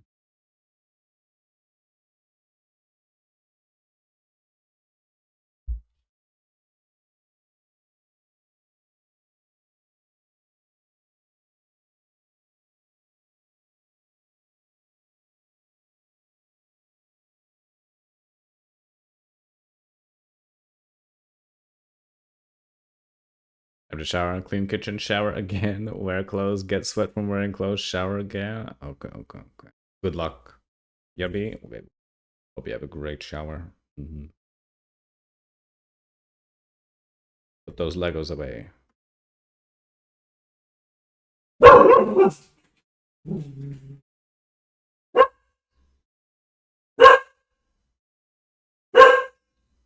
So I assume our chase item is Foul Kikarazu, Soul Mantle, Anathema, and Ashes. Is that what he has on POB? But I would assume so, since quality is so good.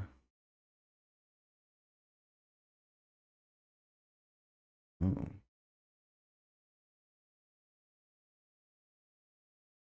Algar Mortars. Really? With a +1 max frenzy charge? Yeah, Ashes of the Stars would be great. This is pure solo SSF item.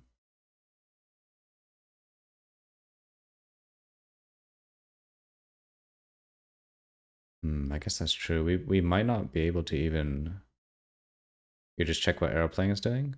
On trade? Okay.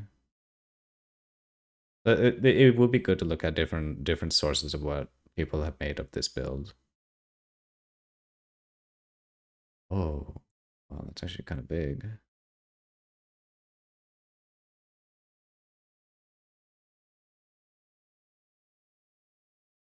I'm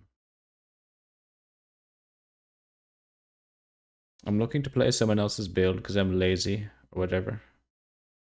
I almost always look at a SSF build for League Start. I mean, it makes sense. Always way more reasonable than trade cucks. Yeah.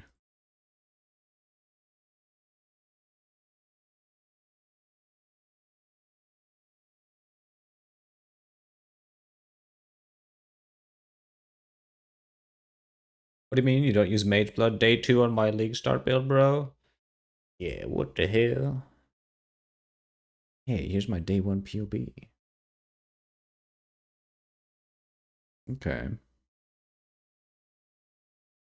Mana per level, that makes sense. Jesus, that's some damage.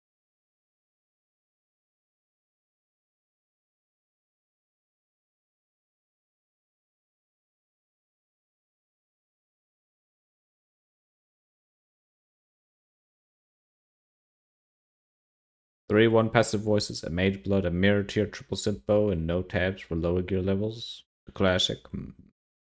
I agree. Okay, so he's... Huh.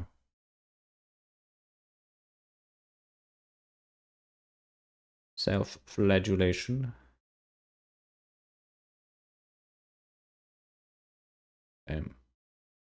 I decided I want to use the bathtub instead of a shower, but the big bathroom is currently in use. Wait, who's using? You have someone over there? Huh? These are obtainable, I'd say, except the shield. I don't know how to make it. Yeah, that shield is kind of fucking cracked.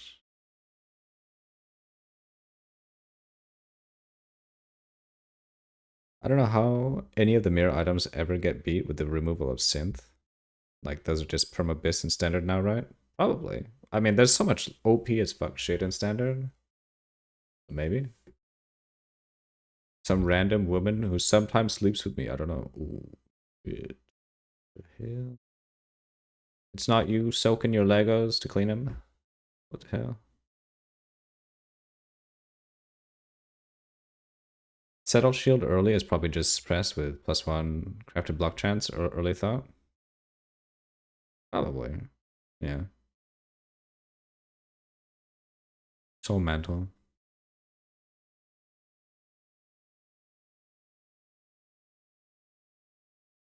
Whenever Zemi says mirror shield, I always remember Lord Jennifer. Make a shield that you want to leave. Leave a prefix, slam, shave, shaper, exalt. Oh, really? Is that it? Hmm.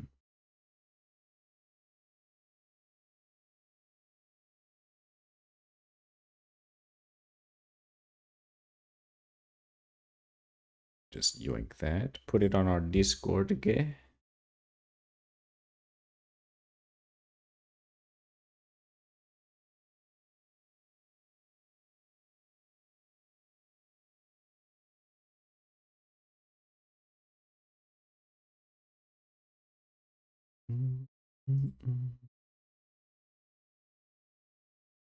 It's the only shaper exalt outcome for prefix on shield. Oh. Well, that's actually really cool. Okay. The only prefix is plus toady. Wow. Alright. So we gotta get shaper exalt. Yeah, that's true, but getting clock plus suppress, block plus suppress is a thing.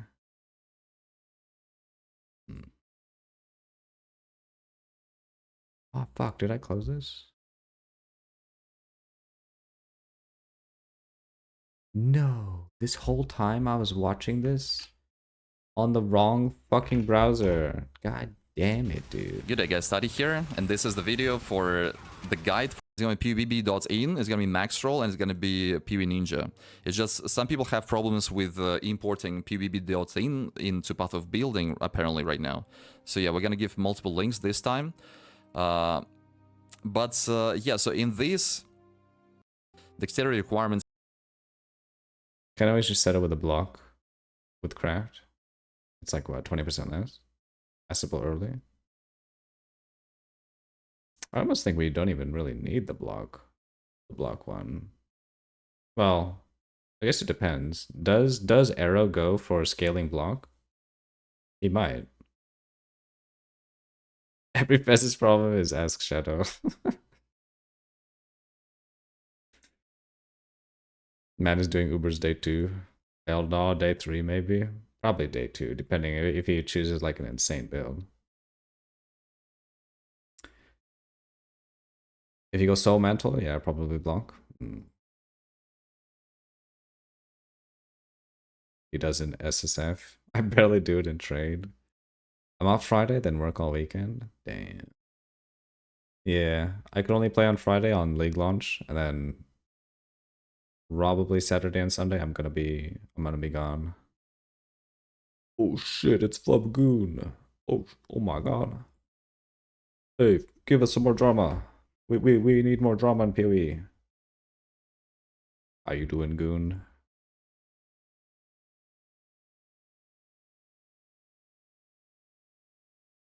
Put this here.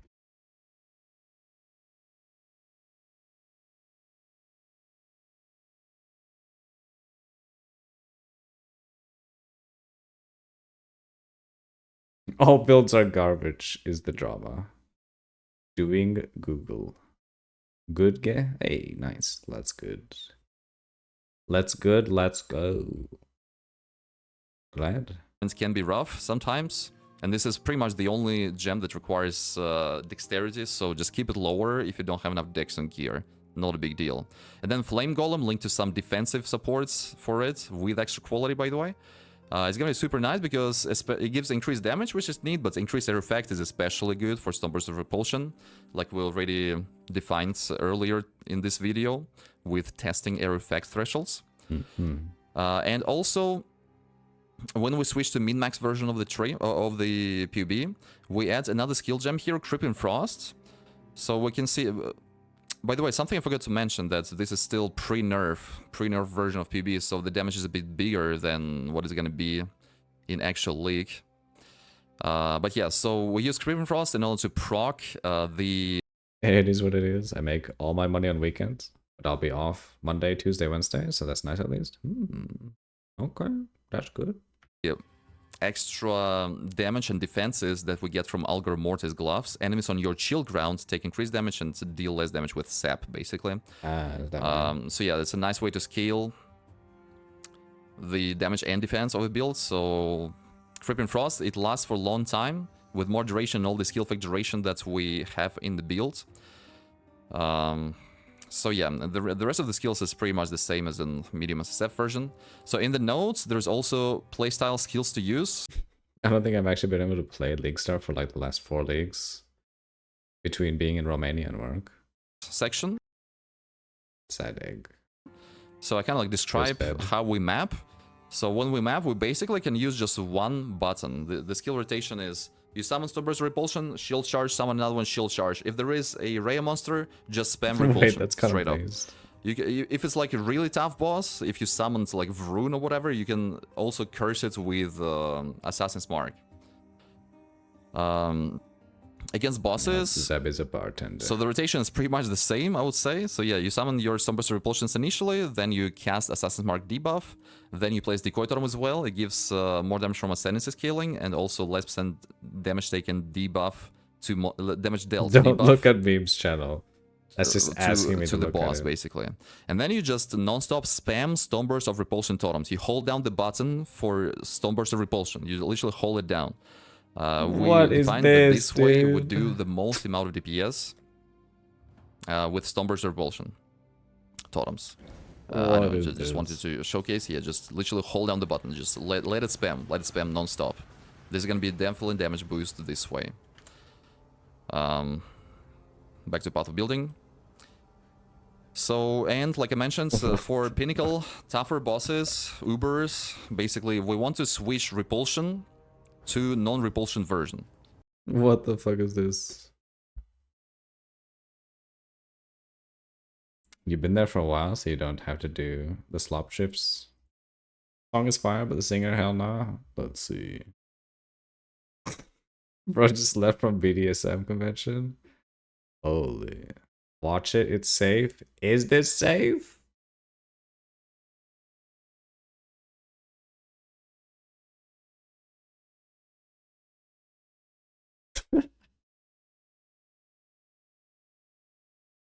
What are you talking about? Hell yeah.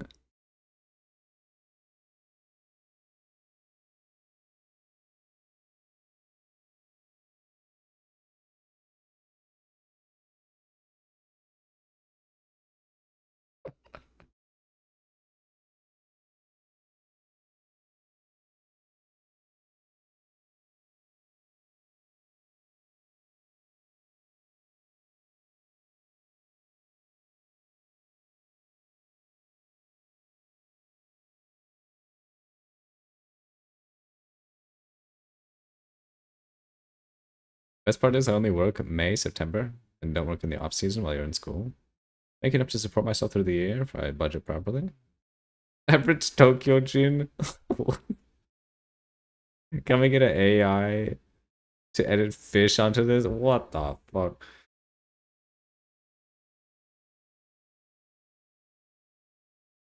Let's see. Wait. Oh, I'm probably, yeah, that's probably fine.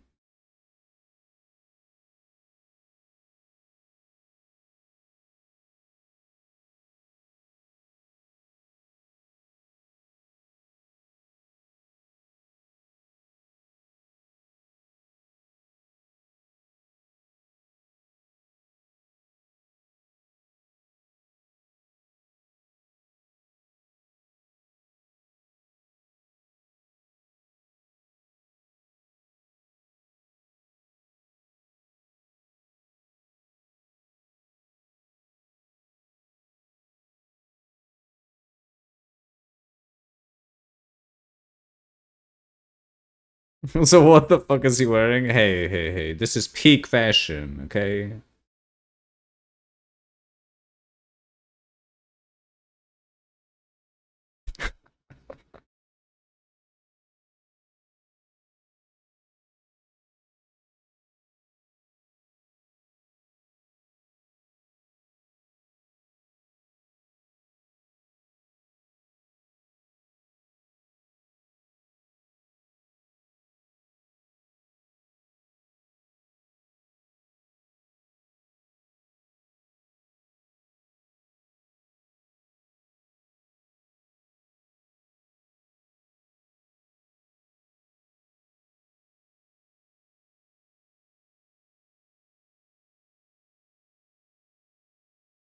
He just got done being punished. Leave him alone.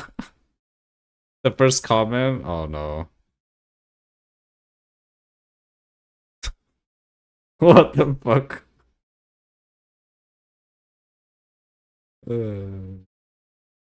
Here.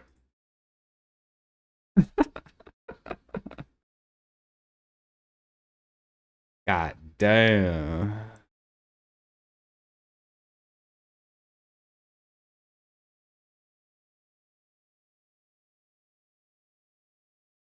That's pretty good.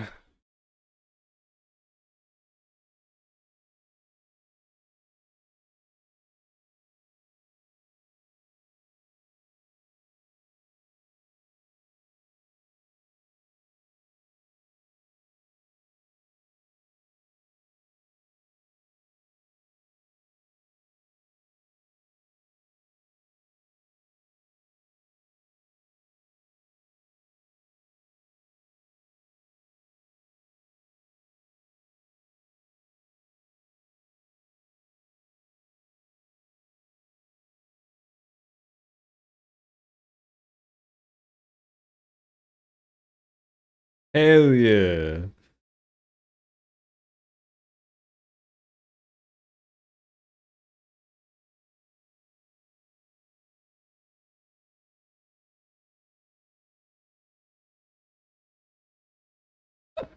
This is a rare case where you love the song but you hate the singer. Wait, what? This is great. What are you talking about?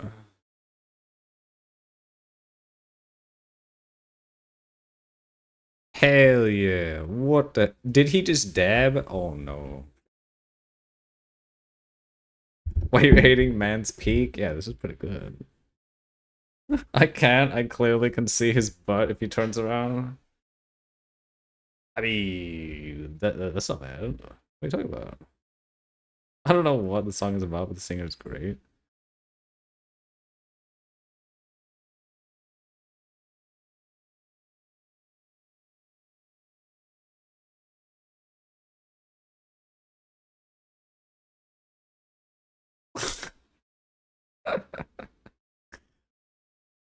What the hell?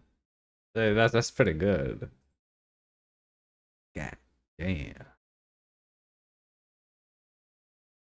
I ain't gonna pay 10k yen concert ticket for this shit. What are you talking about? Watching a man in BDSM costume? Hey. I wonder if the AI generated subtitles would translate. Ooh, it would probably do it pretty badly. Oh shit. Thank you for the follow, Shialde. Thank you. Super appreciated. Okay, let's get back to learning. Just literally one gem swap, nothing else you need to swap. But for normal Stoneburst totems, you don't spam them. You want to summon them and let them do the thing. Right, Do not maybe. resummon them. So Good. the DPS will be lower than when you spammed repulsion totems, slightly lower. But the thing is, you probably, against most bosses, you will not be able to constantly spam Stoneburst or repulsion totems. You'll just not be able to. So, because you have to dodge mechanics Follow and after we watch do other stuff, like average run through the Akihabara arena. dwellers. Damn, So normal Stoneburst will end up being more consistent DPS outcome. So I compare the damage between the two skills in the earlier section of the build guides when it's called testing spamming totems. This part of the guide. So this is skills and skill rotations that we use in endgame. We're going to talk about leveling in a bit. Now we're going to take a quick look at gear as well. So we have 3 loadouts in this path of building: early maps, medium SSF, endgame gear, and min-max kind of like trade gear. So early maps are just some semi-random garbage pieces of gear, just to see how much like DPS we can expect. This loadout also changes the skill gems. That's kind of good. So yeah, medium SSF, basically what we want. Alright, I'm a dip. Hopefully tomorrow we can practice. If I don't have CTA. I mean, tomorrow we're just gonna be league star, right? Could be. Alright, see you, Dennis. Have a good one, man. G fucking G. See you later. Is on once we want mana and this. Man thinks today is Wednesday. It's gonna be on the 26th for me. Oh, that's right. You are behind in time.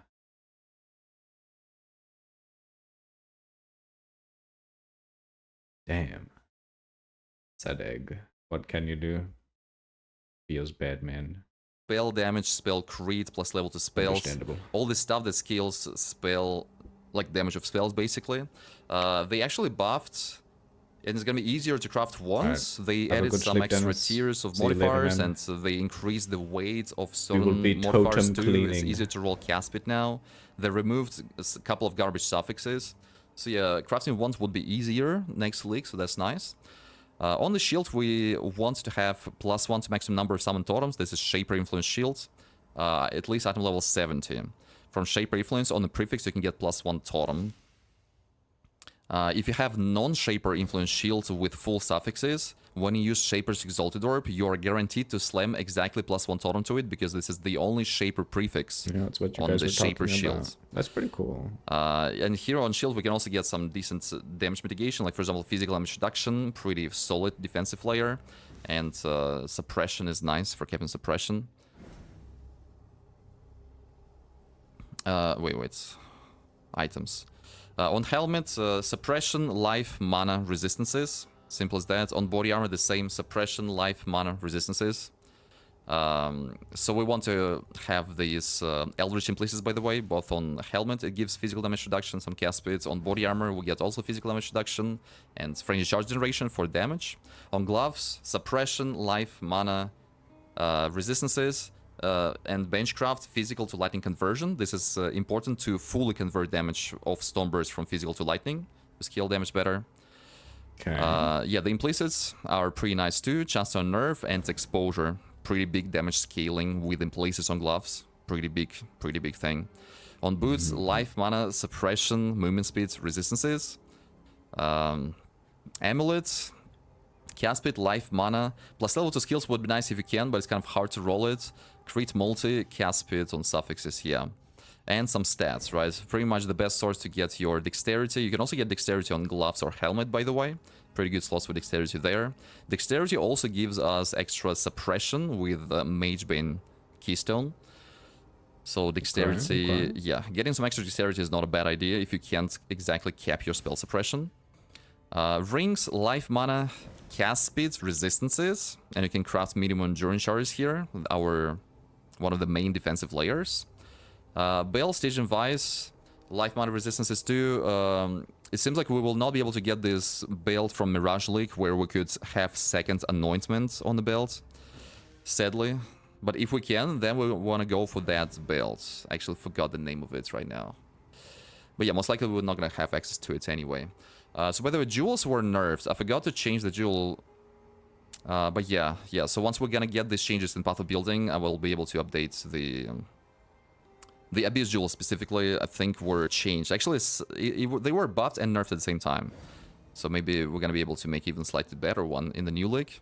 And on min-max version, we use a couple of unique items, a couple of unique jewels, Watcher's Eye with good modifiers, anything to Wrath, basically. Not anything, but most of the modifiers are quite substantial. Algo Mortis, skill and damage, Ashes for Stars, because we get extra quality, it's a really big deal for Stoneburst skill. Mark of the Shaper, when your other ring is Elder Influence, gives a lot of damage, so it's nice to have that. A lot of spell damage and flat damage. Super good stuff. Okay. So here's the gear, and the almost last thing to talk about is leveling. So again, I want to emphasize about leveling that it's way nicer to look at all the leveling things here in Path of Building software specifically. If you try to open the links from the video description on the website, it's going to be way harder to... I mean, I guess you will be able to see the leveling trees, but... Wait, we don't even see these trees.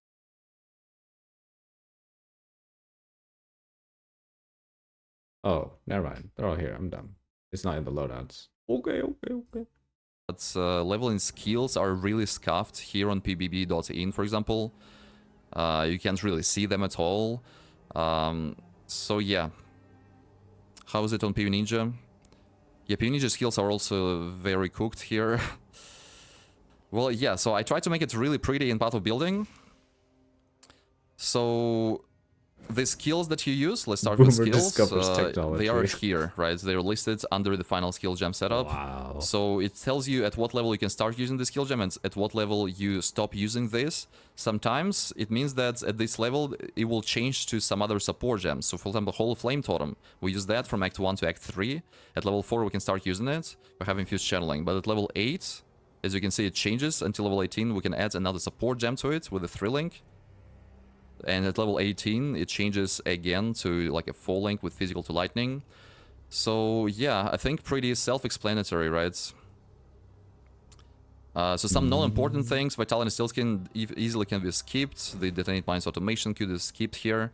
So generally, yeah, from Act 1 to 3 until first lap, we use Hall of Flame Totems with Flame Wall combination. Projectiles from Hall of Flame Totem travel through Flame Wall and get extra damage. So you want to place your Flame Wall directly in front of your Hall of Flame Totems. At level 18, we add Wave Conviction Mines, which debuffs monsters with extra damage taken from our Hall of Flame Totems, and it does quite a lot of damage by itself too. 2 Heralds give a lot of damage to Hall of Flame Totem in Act 2. So yeah, all these skills you just add according to this level requirements mentioned in Path of Building. I actually switched from defensive to damage aura because even in hardcore, even in Gauntlet, I always used damage aura. Like initially I had the determination in my older versions of this guide, but yeah, we switched into Wrath all the way from the beginning now. So when we switched to Stormburst Totems after completing first lap, we use normal Stormburst for the whole campaign. In all the campaign, we use normal Stormburst Totems. We don't want to use Stormburst of Repulsion really in campaign, because we don't need crazy clear speed in campaign. It's more about killing bosses faster, because we kill so many bosses. Some of them are tough. But yeah, so once we switch to Stormburst Totems, we start using Wrath Aura, and we stop using Herald of Ash, as you can see, at level 32. But we continue using Herald of Purity until level 57, once we switch to Arcane Cloak. So once we get to the second Ascendancy in Act 7 is when we switch to Arcane Cloak and Mind over Matter, and we stop reserving mana, so Wrath will be linked to Eternal Blessing, and we stop using other reservations. You need to use Wake Conviction Mines, you need to link them to Arrogance to be able to continue using them when you have Eternal Blessing supporting your Wrath. And after the campaign is over, after third lap, which you can get access to in Act 10, this is when I would recommend to farm Stormburst of Repulsion skill gem. When you finish the lap, at the end of it, there is like a Ascendancy altar, right? And there is a Divine Font to the side. Divine Font allows you to get Transfigured skill gems. So we'd want to farm it in third lap, in the Merciless lap, or Uber lap, but I think it's better to farm it earlier, in third lap, right? Because starting from that lap, there is like a special crafting option. It's called Transform and not Transfigured skill gem into a Transfigured version. So this will guarantee to get specifically Stormburst of Repulsion. This special craft has only about like 8 to 10% chance to occur on the Divine Font. So you will have to run the Merc lap multiple times if you play on solo self-found and not on trade. On trade, I guess you could just buy it. If it's not too expensive, that is. But yeah, so it's way faster to farm it in third lap, Merciless lap. And also, while we farm for it, it's really good idea to get all the quality from the same Divine Font at the end of the Labyrinth. It offers you. So basically, if you don't get the special Transfiguration, get quality instead for Stormburst. This is huge quality. Really want to get it ASAP. Ideally, right at the end of the campaign. And yeah, so we progress through all the maps, through all the Atlas, with Stormburst of Repulsion Totems already. That's when we switch to Stormburst of Repulsion. Okay. And, So yeah, for Pinnacle bosses, you could consider switching to normal Stormburst instead of Stormburst of Repulsion Totems. For Pinnacle bosses only, not map bosses. So now there was leveling skill gems that we need to use at which level thresholds. Now leveling trees. You go to the main parts here on Path of Building and open this drop down list. And yeah, you can just scroll through it. You can use scroll wheel, and it shows you at what level which passive tree you want to have, what to allocate. At some levels, we're gonna be respecking passives, like for example now, from level 52 to level 53, see I'm going up and down, you remove some passives and spec into some other passives. So pay attention to this. We have enough passive respecs just from quest rewards in campaign for this build. And yeah, you just go and follow the level in trees pretty much all the way until level 97. So back to medium SSF loadouts. This is what level in trees. Yeah, so it also, by the way, mentions which ascendancy to take first, second, third, and fourth. You will also can see that on these different trees. So first we take this, then we take this nodes, and so on. So yeah, I think everything is pretty much self-explanatory in terms of leveling, skills, and trees, right? And by the way, so yeah, another thing while leveling in terms of items for leveling, honestly, I think it's okay to use dual wielding, right? Unless you really like shield charge and you can't, like, you feel too slow without shield charge, I would just use dual wielding 2 scepters or 2 wands and just flame dash through for extra DPS, because early on from shields we can't really get too much damage until we get Shaper Influence shield with +1 totem on it. Okay. So this is Going without pretty much the shield build charge gonna guides. feel I think terrible, these though. totems are amazing. I most likely will be like starting that too myself, and also I'm gonna be farming for this new unique stuff that gives crab totem support. Oh shit! So he's gonna be using it too? Oh no! Maybe we have to do crabs. And I definitely plan to experiment with crab totems, but farming for that most likely with Stormburst totems, because in my experience this is the best spell totem build, like I mentioned. Another thing I wanted to say is I have second YouTube channel, like I already mentioned earlier today. It's called Tatian Soul 1. I'm gonna leave the link in the video description, so I'm posting like less important videos on this channel. So for example, if you want to see some boss kills with this build, I posted my Uber boss kills in Hardcore SSF with Stormburst totems that I did in Mirage League. Here I also posted my Gauntlet boss kills. So Gauntlet is like super hardcore raid. Okay. Well, we are Stormburst totems enjoyers now. Oh. Should we do a practice run of some kind?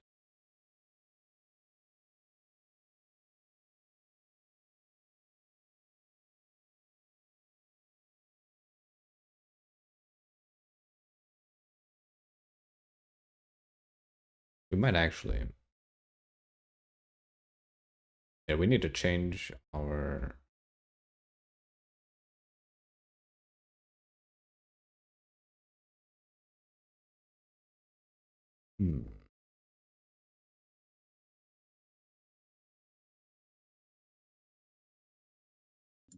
Everybody and their mother is going to be playing Winter Orb Elementalist this league. What? I love Winter Orb, and I will probably end up playing it as well, but for God league start, damn, why does this shit autoplay?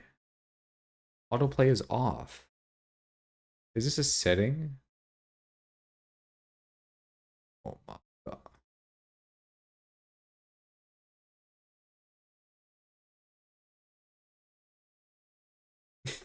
Fish equals Tangential 2.0 confirmed.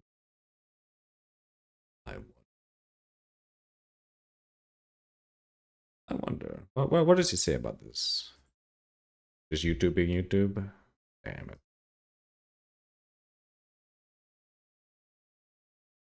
it. Best puppet is remote access to adjust the Bitcoin miners and move the mouse on accident. Yeah.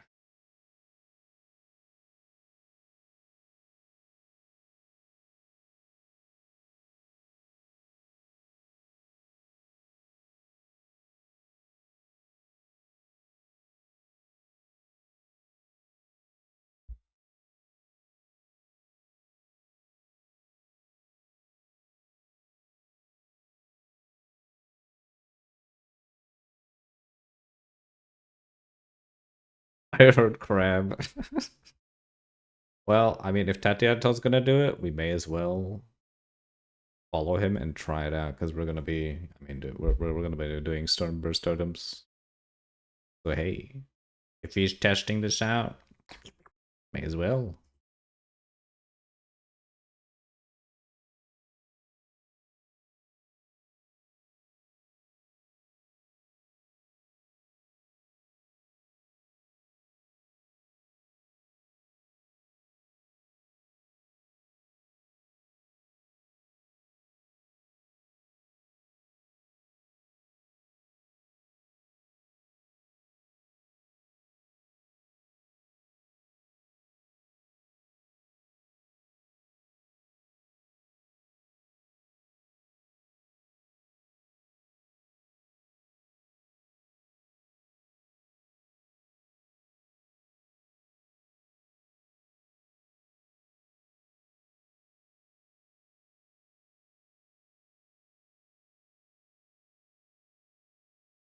Mm-hmm.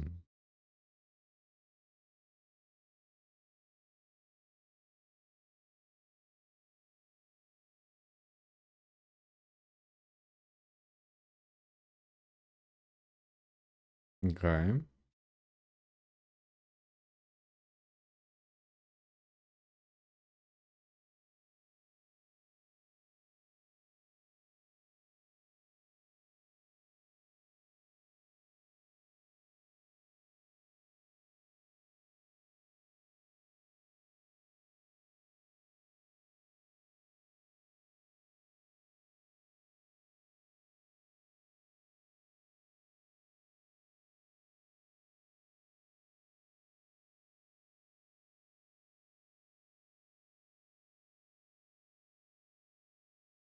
Uh-huh.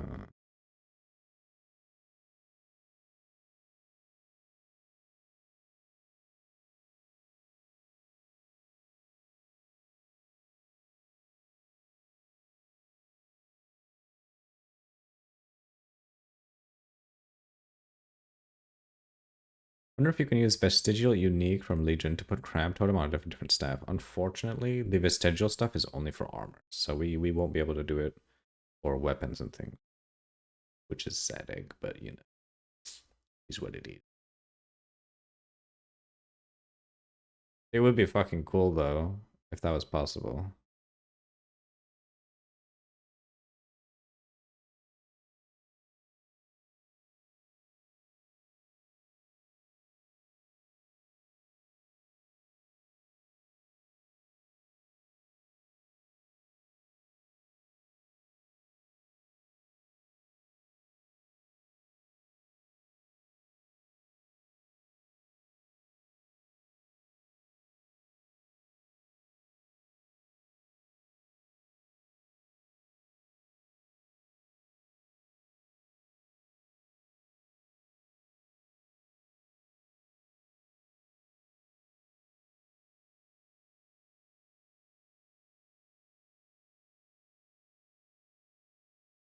Yeah, that would suck.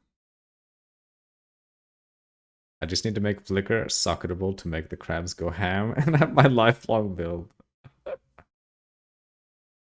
Flicker crabs. Can you even apply charges to totems? I don't think you can, right? Because it has to have friendly charge to be able to even flicker.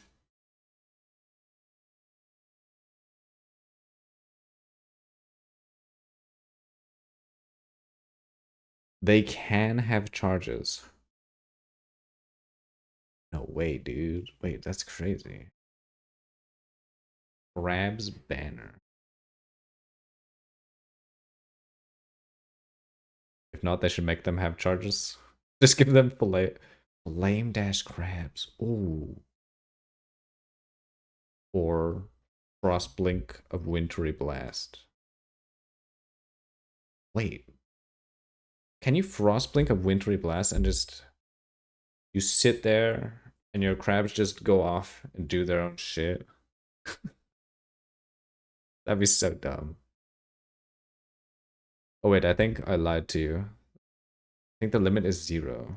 Yeah. Feels bad.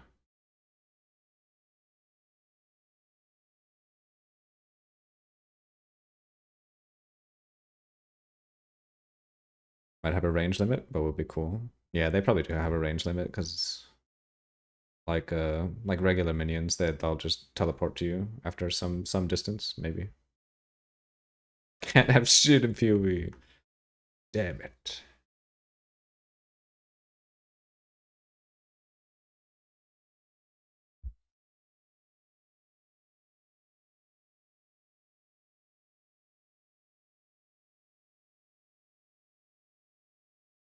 Totems' own offensive stats never affect the skill they use. In many cases, totems are prevented from getting their own offensive modifiers to avoid confusion, as they would not be functional. They cannot gain rage, frenzy, or power charges, offensive buffs, and are ignored by offensive auras. Okay. Totems don't have a distance limit, but maybe crabs get one to follow you. I semi-lied to you. I knew they could get charges. But it's only endurance. Oh, well, that's shit. So it literally cannot flicker then. Because it has to be power charge or frenzy charges. Unless they make a new flicker that uses endurance charges. Totems may gain defensive buffs and charges, such as fortification and endurance charge. Oh, wait. Crab totems is probably only going to be able to support spells, yeah? Probably. It definitely won't be able to do attacks or projectile skills is what I'm guessing. Well, not projectile skills. Like, not... It's only going to be spells, I assume. Maybe. Totems may gain defensive buffs and charges such as fortification and endurance charges.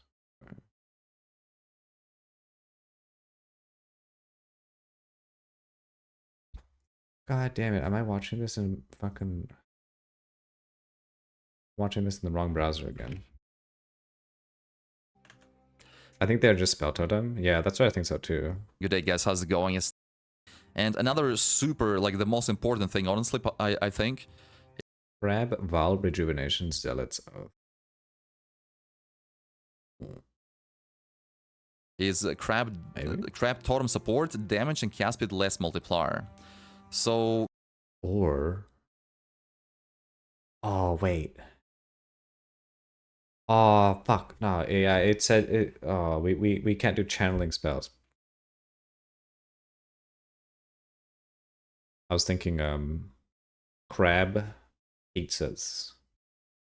Make the crab pizza build, but we can't do channeling spells. Man, that sucks balls.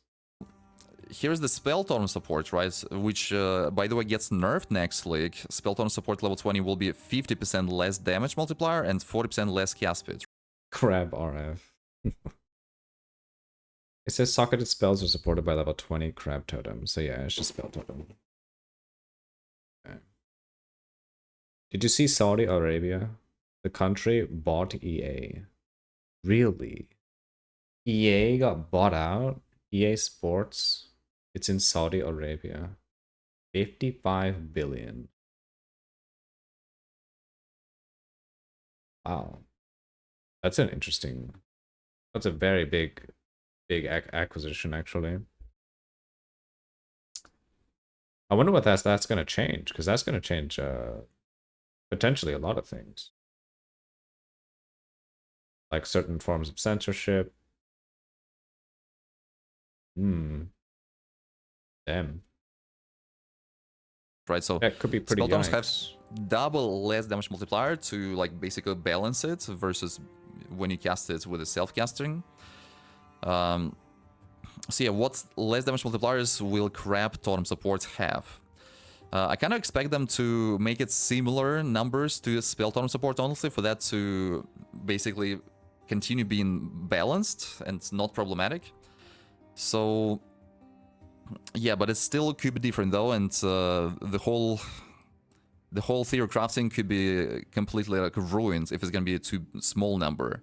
But if the number is gonna be like not as bad as on spell totem and like more damage basically by default, these crabs could become just OP and just better version of any other totems. So it would be weird. This is why I think the damage numbers multiplier is probably gonna be similar. So yeah, and I guess this is most of the unknown things that we have. And speaking of damage, I wanted to kind of like compare, right? When we use this staff weapon for crab totems versus when we use wand and shield when we play normal spell totems usually, right? Usually we use wand or maybe a scepter with a shaper shield, which gives +1 totem. So how much less or more damage can we get from this weapon, right? Even. So we can see it has probably around 200 spell damage it can roll. Right, and when we compare it to wand and shield, you can actually roll about the same amount of spell damage on wands. It's like 100% spell damage on prefix on wand and 100% spell damage on prefix on shield. So these kind of like exclude each other when we compare to each other. So staff has +2 totems. I hope that maybe it's gonna be rolling +3, but let's not think about that, right? Let's say it's +2 totems. So we have +1 totem on normal wand plus shaper shield. So staff has plus extra totem in comparison. And stuff also has +1 support gem, right? Because it already has socketed crab supports, and you can still have 6 gems inside of a stuff. So it's kind of like a pseudo 7 link, virtually. So usually extra support gem is about like 30, maybe 25% more DPS. to the build. It depends, of course, on the spell that you use. Some spells have more useful support gems that can give a lot of damage. Some spells have less. So what we can get on one, the shield, is, for example, on one we can have +2 to levels on prefix, and on shield +1 to level of spells. So +3 level to spells, I would say, is kind of comparable to extra support gem in terms of damage. It's also like around 30% more DPS. Also varies from your actual spell level and what spell you use, but I think it's comparable values. So these exclude each other and these exclude each other. So basically we have +1 totem on stuff in comparison to shield, +1 extra, right? So how much damage is +1 extra totem? Usually when plays... What's this?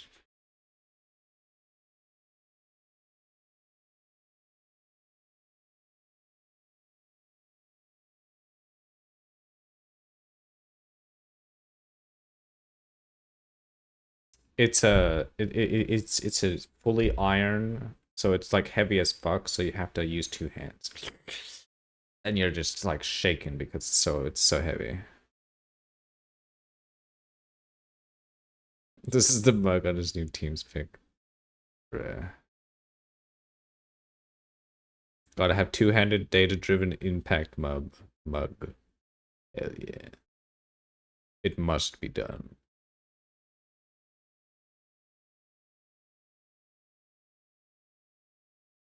What the fuck?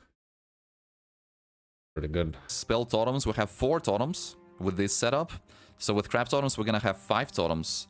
So when we go from 4 to 5 totems, it's 25% more damage in comparison, right? From 4 to 5.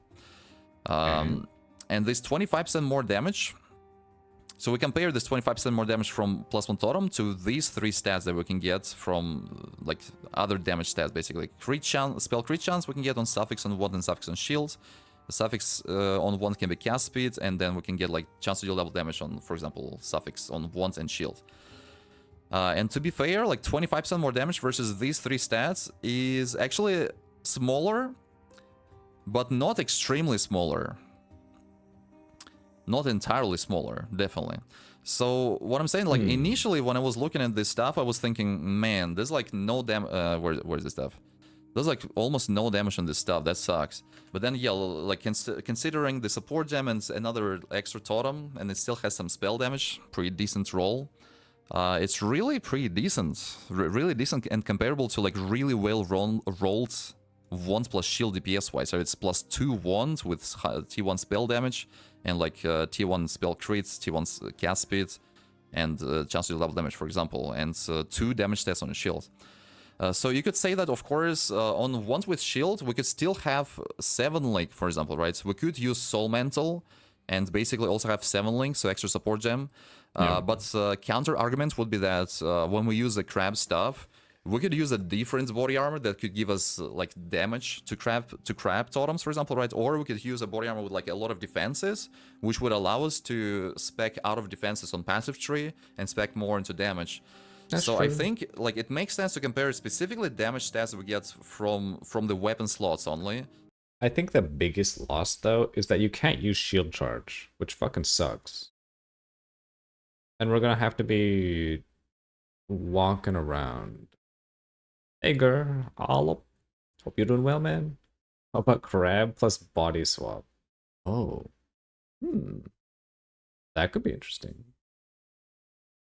Hope you're doing well. Yeah, I think that's just the biggest issue with staves. Like, you cannot use shield charge, which is terrible.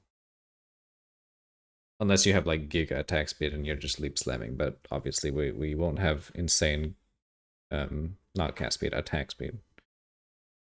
Without accounting for like other Trade-off, like body armors and such. Same thing goes with like in one shield you can get some extra defenses, right? You can get some life on shield, maybe mana, maybe suppression, but yeah, DPS wise, I think these 2 are. And if you're going as staff, you kind of have to go block, which is not bad. Honestly, the staff block nodes are cracked. So maybe that's fine. This is a bit lower, this stuff is a bit lower, but still comparable. Which is pretty exciting, I think. So hopefully that damage and less casting multipliers on Crab Totem support will be not much worse than Spell Totem and similar. So that leads me into next topic, pros and cons of playing Crab Totems versus Spell Totems, playstyle-wise, right? So which totems will be better if the damage is pretty much comparable, hopefully. So I was trying to think, like, playstyle-wise, what's gonna be a pro of playing Crab Totem? So you need to summon your totems less often, right? Because they follow you, right? Usually you jump through the map with spell totems and you have to spam totems all the time. In boss arena, when the boss moves around, you have to resummon totems closer to the boss all the time. So you don't have to do this nearly as often when totems can follow you. So that means that you can just be lazier, right? So that's kind of like an advantage. You don't need to click as much, which is surely a big advantage to some of us, right? Or it's also, you basically have more time to use some other skills. For example, easy example would be to use aura mines. So for example, Stormblast mine, you throw them without detonating, right? It's just one button. You throw mines, they apply aura around enemies, which makes enemies take extra damage from your crab totems. So this is kind of like a DPS advantage, or just being lazier. The rest, I think, is disadvantages, actually. So crab totems are always seemingly behind you in maps. So mapping speed is gonna be slower with crabs. Oh. And yeah, so usually when you play spell totems, you can summon totems ahead of you, and they will clear a pack ahead of you as you walk to them, and then you summon them ahead of you again, and you walk to them. So with crabs, is the opposite. They crawl behind you and clear packs behind you instead of ahead of you. So you have to wait for them to clear packs and come to you. So this creates this... it slows you down in mapping. Simply slows you down because they're behind and not ahead of you. And also it makes you more vulnerable to enemies' attacks because, again, when with spell totems we place them ahead of us and they clear a pack ahead of you, and once you get to the next screen, basically, most of the enemies are already dead and they don't attack you. And because crab totems are behind you, you kind of like walk into... Jesus, how long is this video? It is... well, we're watching multiple videos. This is 41 minutes. He's just yapping about crabs, okay? We gotta brush up on our fucking totem stuff.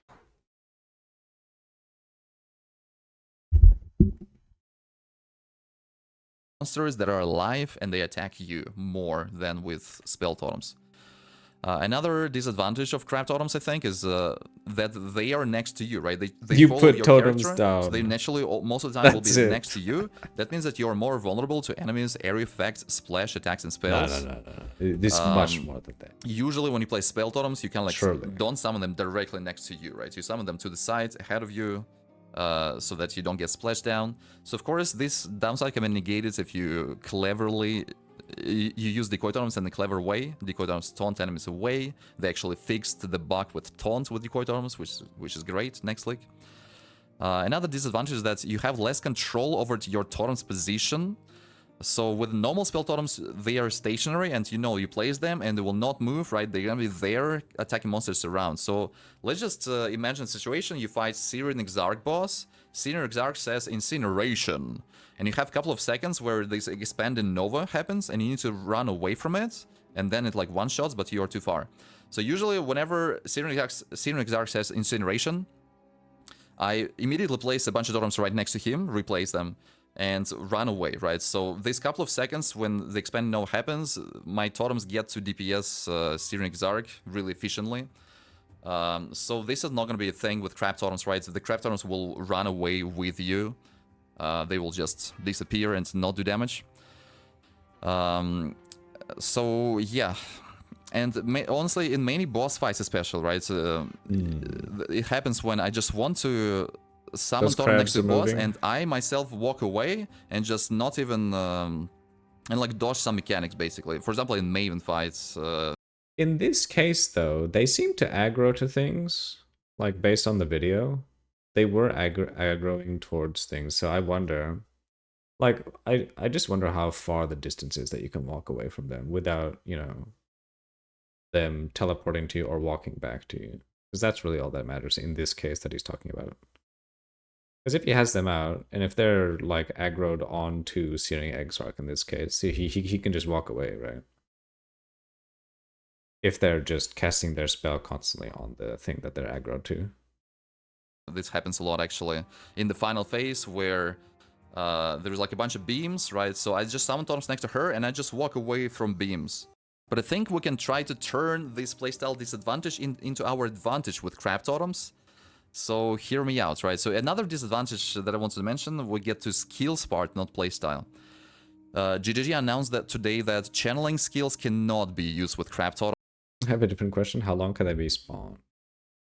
We don't know yet, but the staff itself has totem duration on it, so it should be a pretty decent amount of time, maybe. I don't know, he has a point. Casting totems is insanely fast compared to minion AI in this game. That is true in that regard. Yeah. I mean, AI could be absolute shit. We'll have to see. Just a sec. I need to be right back. I gotta take a piss. Must take a piss. We'll turn on some music. We'll be right back.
Okay.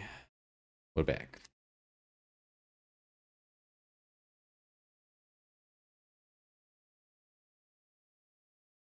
Alright, let's see. Impending Doom crabs. Impending Doom can overlap. I don't know, ask Fish. I don't play bad builds. Ooh. My plan is to make him hate me so he can hate work making the impending doom guide so we can finally put the calculator to use. That's actually an interesting idea. However,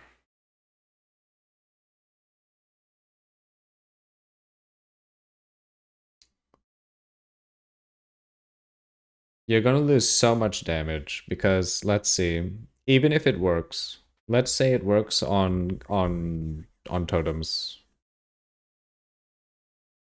You are for one using a level 20 or 21 impending doom as a support because it has to be in the spell totem. And the totem has to cast your curses.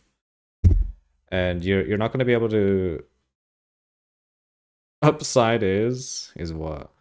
Because you're only going to be able to use one curse. Less shit bit rate. You know what? This is actually. You know what? I'm actually going to try this. You have successfully baited me.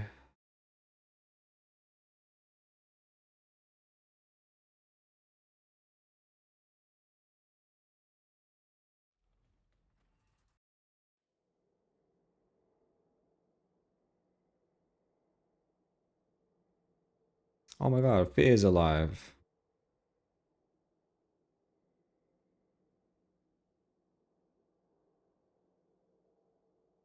Alright. Do we have a totem boy?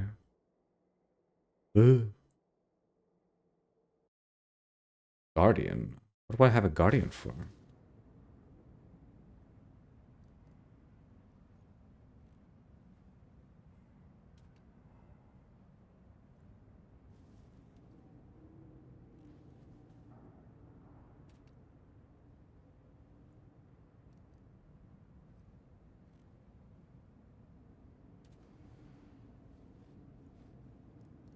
Oh. Wait, is this my gauntlet? Dude?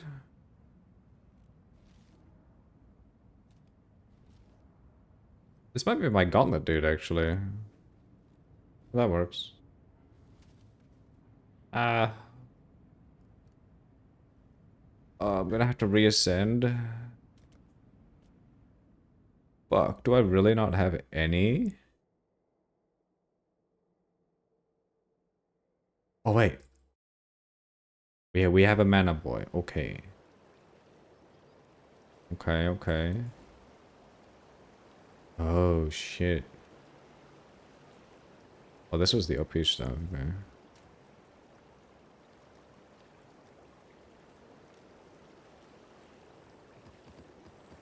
Bro.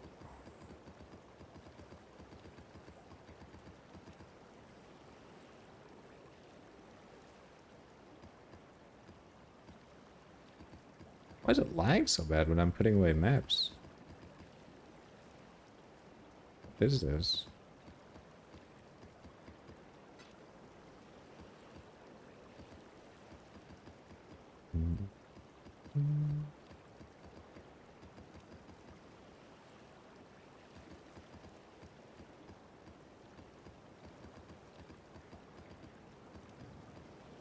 Okay. So, let's just keep this shit on. And keep this. Can totems be supported by spell echo? Should be. The guy Dennis posted? Yeah. Is actually fucking legendary? Yeah, he's the Gundam singer apparently.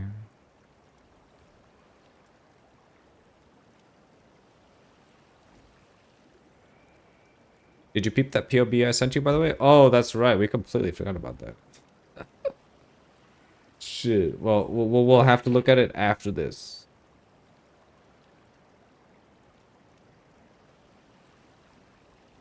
Half the animes I watch do have his EP DED songs. Like half of my watch list.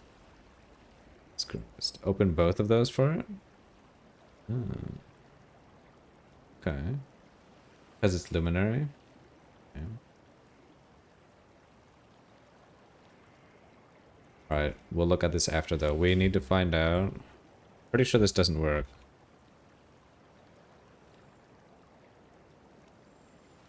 But on the off chance that it does, it's gonna be so fucking weird. Merc will have Tollborn, plus Eye of Malice, plus Archon tools if you need to know. Fine.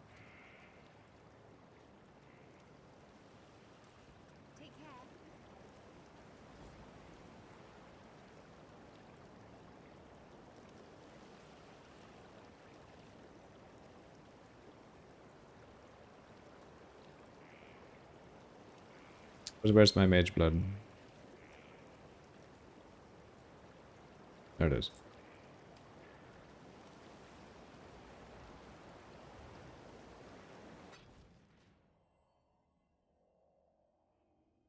It looks at least passable. Fucking Soul Eater OP. 2 Toolborns, I should say. Fire Force OP6. The guy's everywhere. Damn. Pretty fucking good. Alright.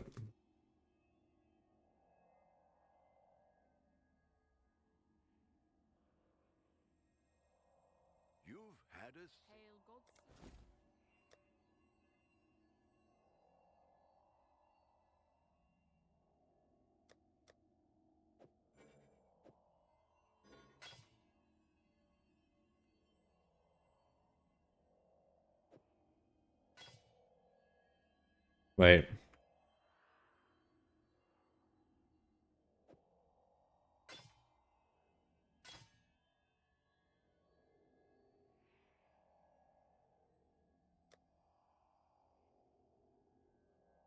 Ecco. Chiude. What is?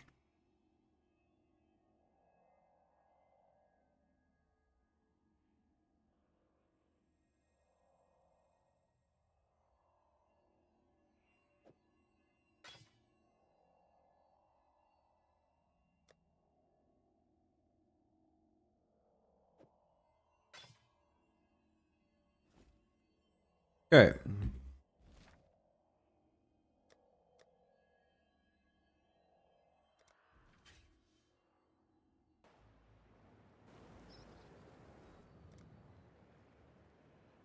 Oh fuck, I have Whispers of Doom. Shit. Oh fuck.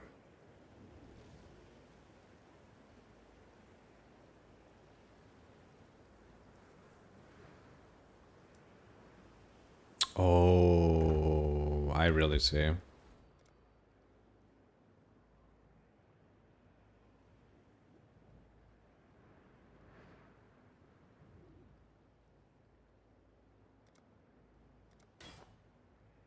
Alright.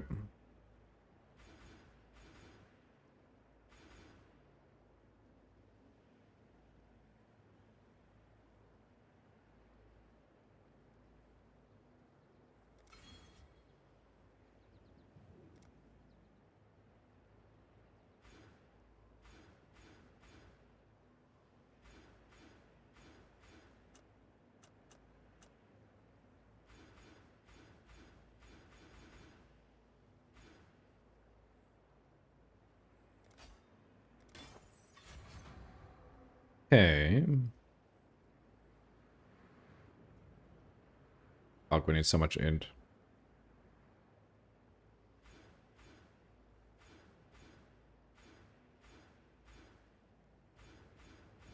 Pick up int. Now we need some fucking decks.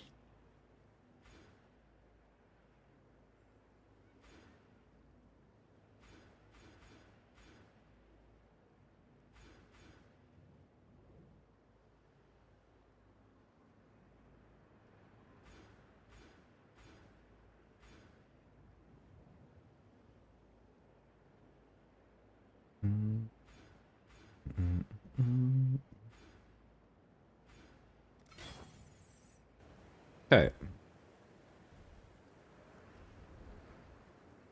Alright, let's see what this does. Oops.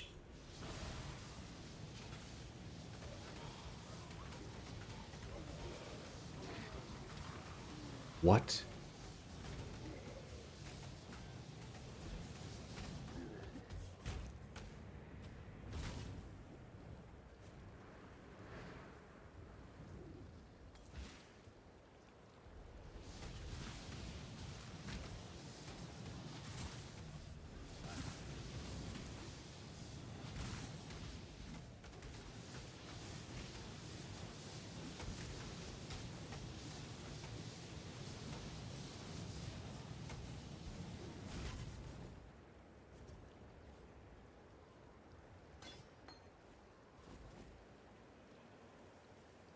Okay, so spell cascade doesn't work.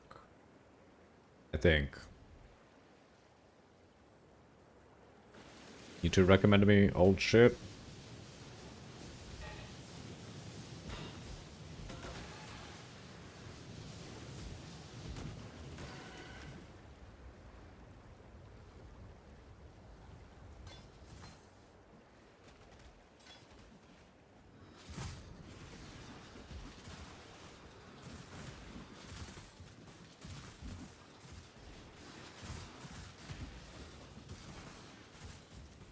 They're dying.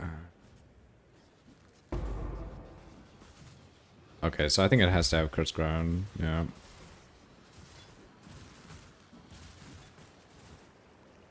So is the Doom impending enough or what?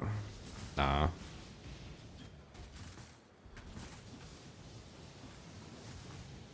Like, it does actually do it sometimes. But it's nowhere near consistent enough. I wonder, wait.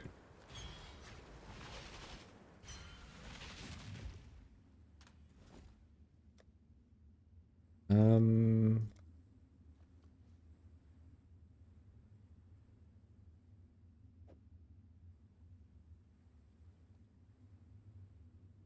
So I don't think Spell Cascade works, so you just do that.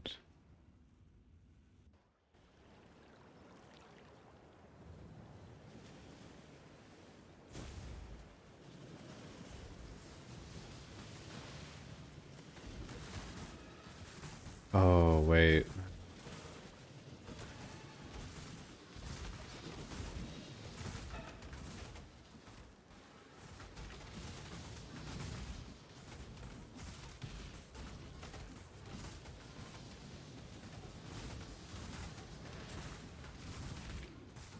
No.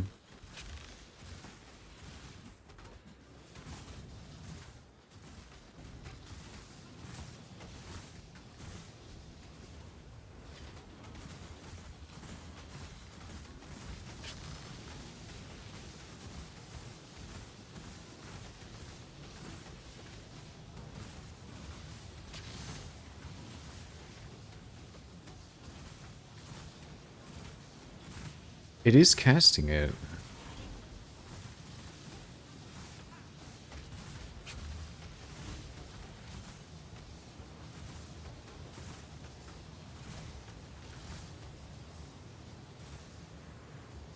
Huh.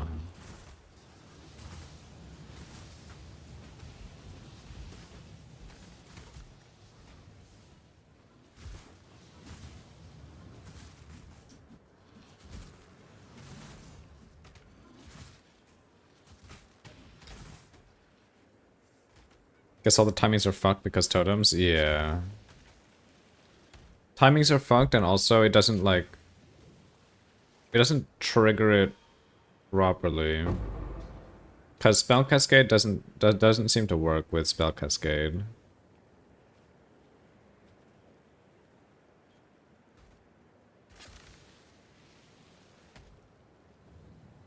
Yeah.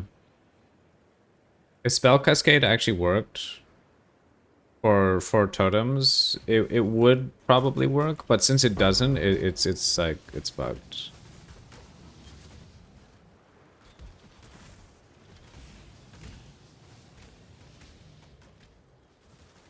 I missed the wheel spin. Hey, Sims all up. Stormburst totems, yep. So we are Stormburst toteming. But we're looking at impending doom totems. Hope you're doing well, Samsung.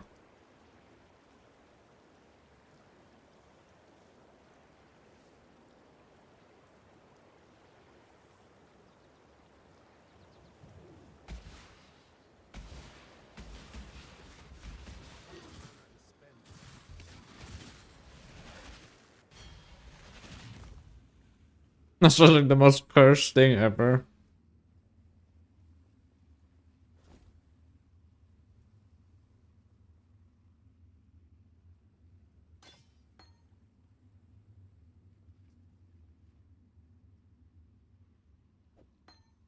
Yeah.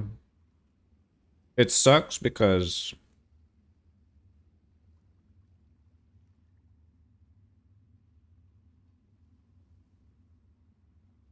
this just doesn't work.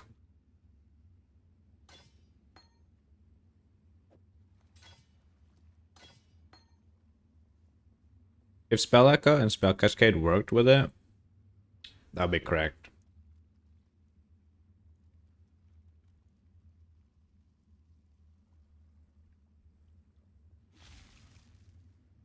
Hmm.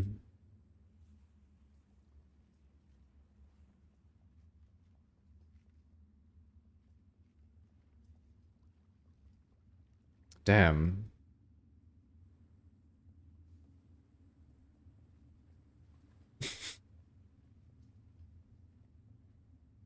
Oh well.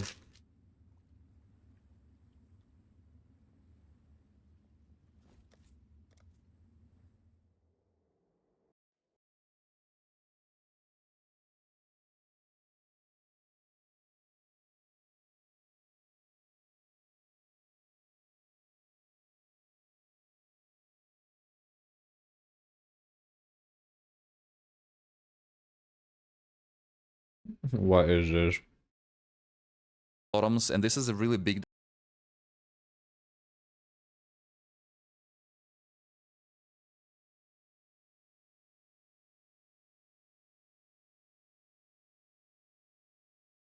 Oh shit, it's Will. I should have foreseen. Mm-hmm.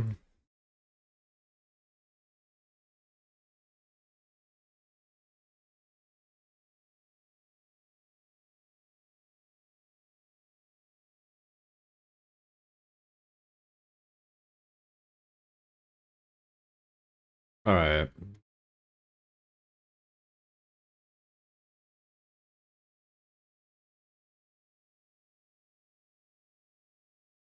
Banger though. Hmm. Alright, so we basically gone over everything we can. At this point, it's just looking at POBs. Have you seen Connor's Spark vid? I have not. Did he make a Spark vid build? Good day, guys. How's it going? A study here.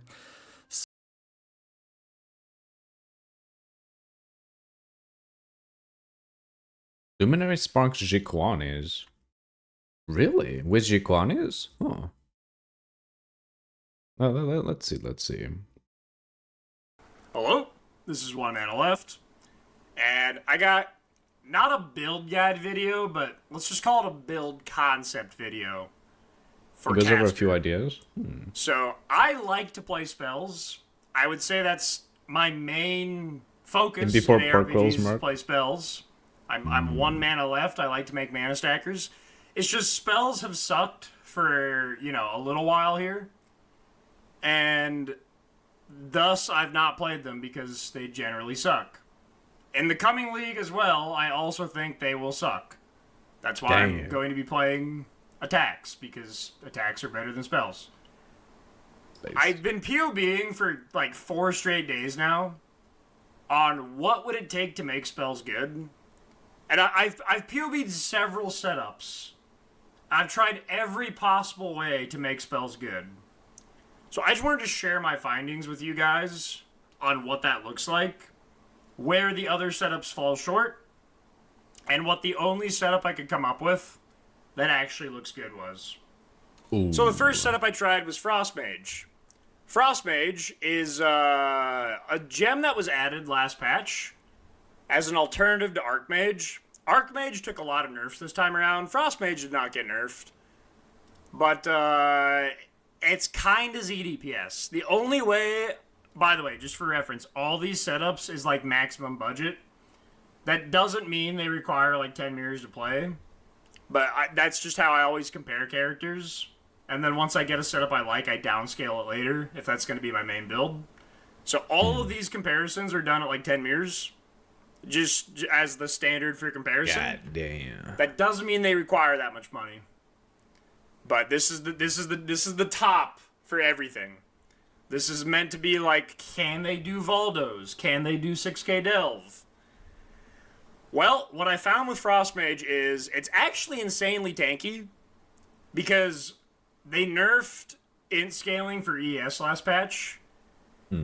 And thus the conversion from mana to ES using skin plus like Mind Spiral plus Choir is actually pretty good.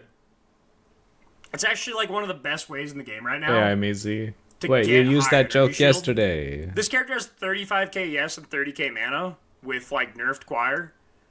Oh my god, he's using the same joke as last time. He's running out of jokes. Hope you're doing well, I'm easy, but you're probably not doing well because you repurposed a joke. SMH.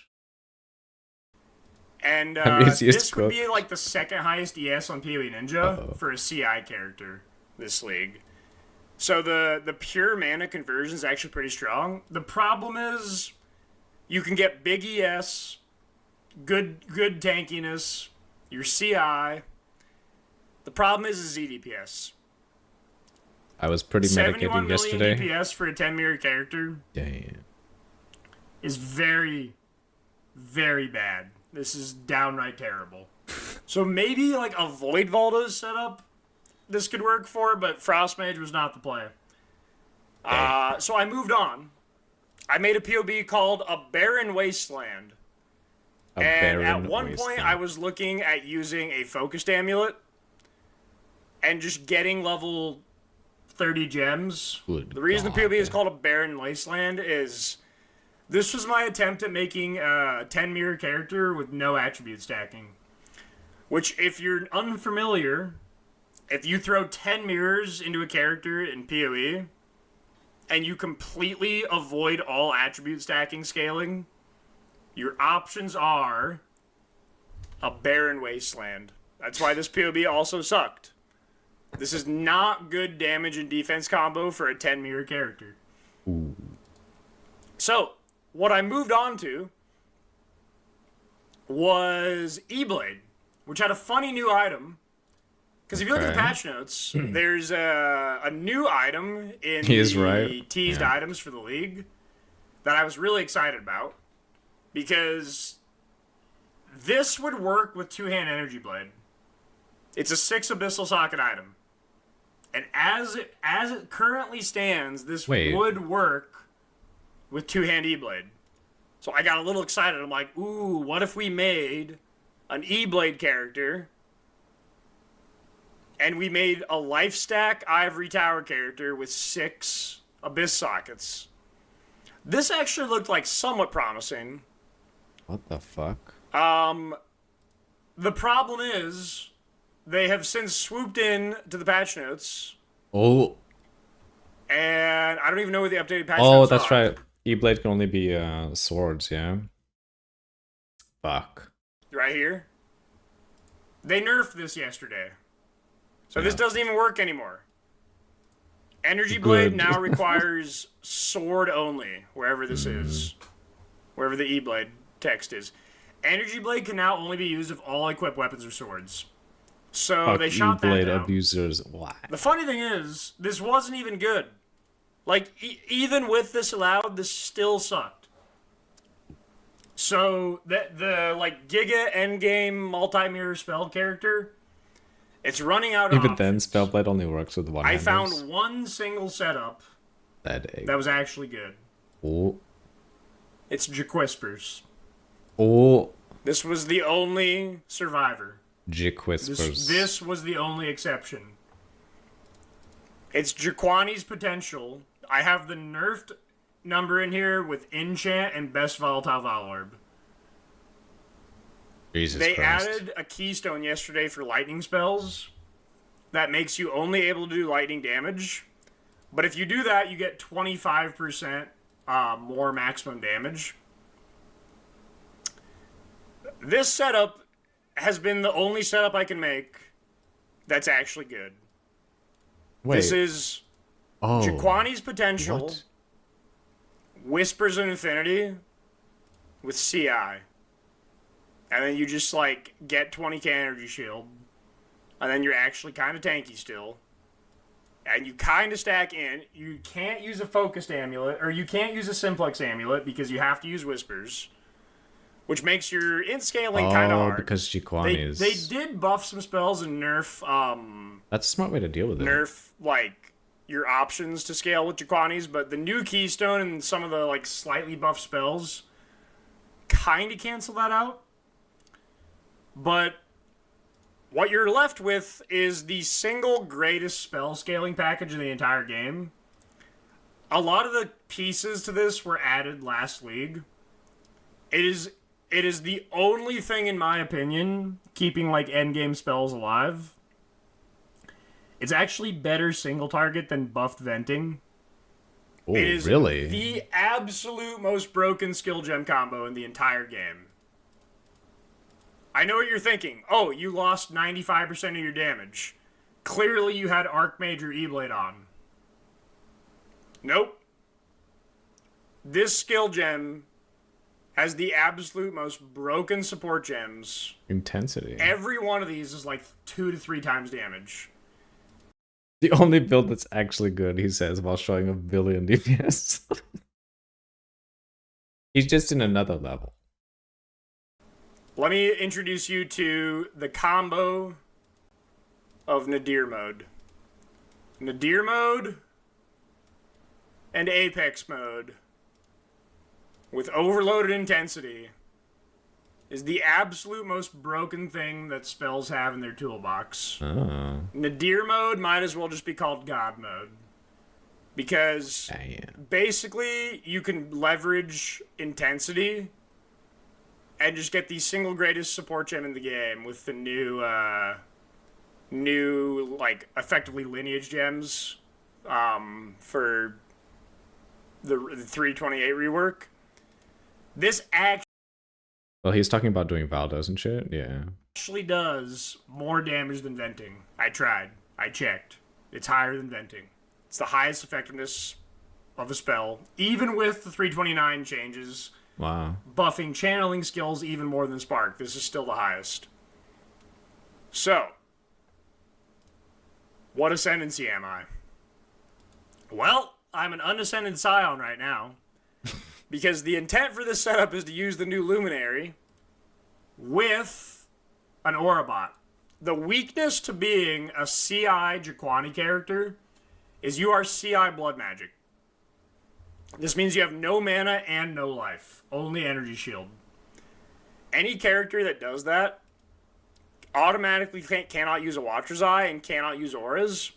The only thing you can use is one single Eternal Blessing, which is why I'm going Blessing Purity of Lightning with max Lightning Res everywhere I can get it. Mage Blood, Topaz Flask, and then, not Bound by Destiny, Melding. This is like the only way to get max res. The problem is if you do that, you have no auras. And with no auras, it's kind of hard to get good damage in this game. However, enter the Luminary Mercenary. I don't have this in the POB. This is not meant to be a full build guide. This is a concept for people that want to play this build. Mercenary. And are veterans that can figure this out themselves. What this mercenary is using... Marinary. I could add the items to the POB, I guess. You are using an Aurabot that is stacking 300 Wrath Aura effect.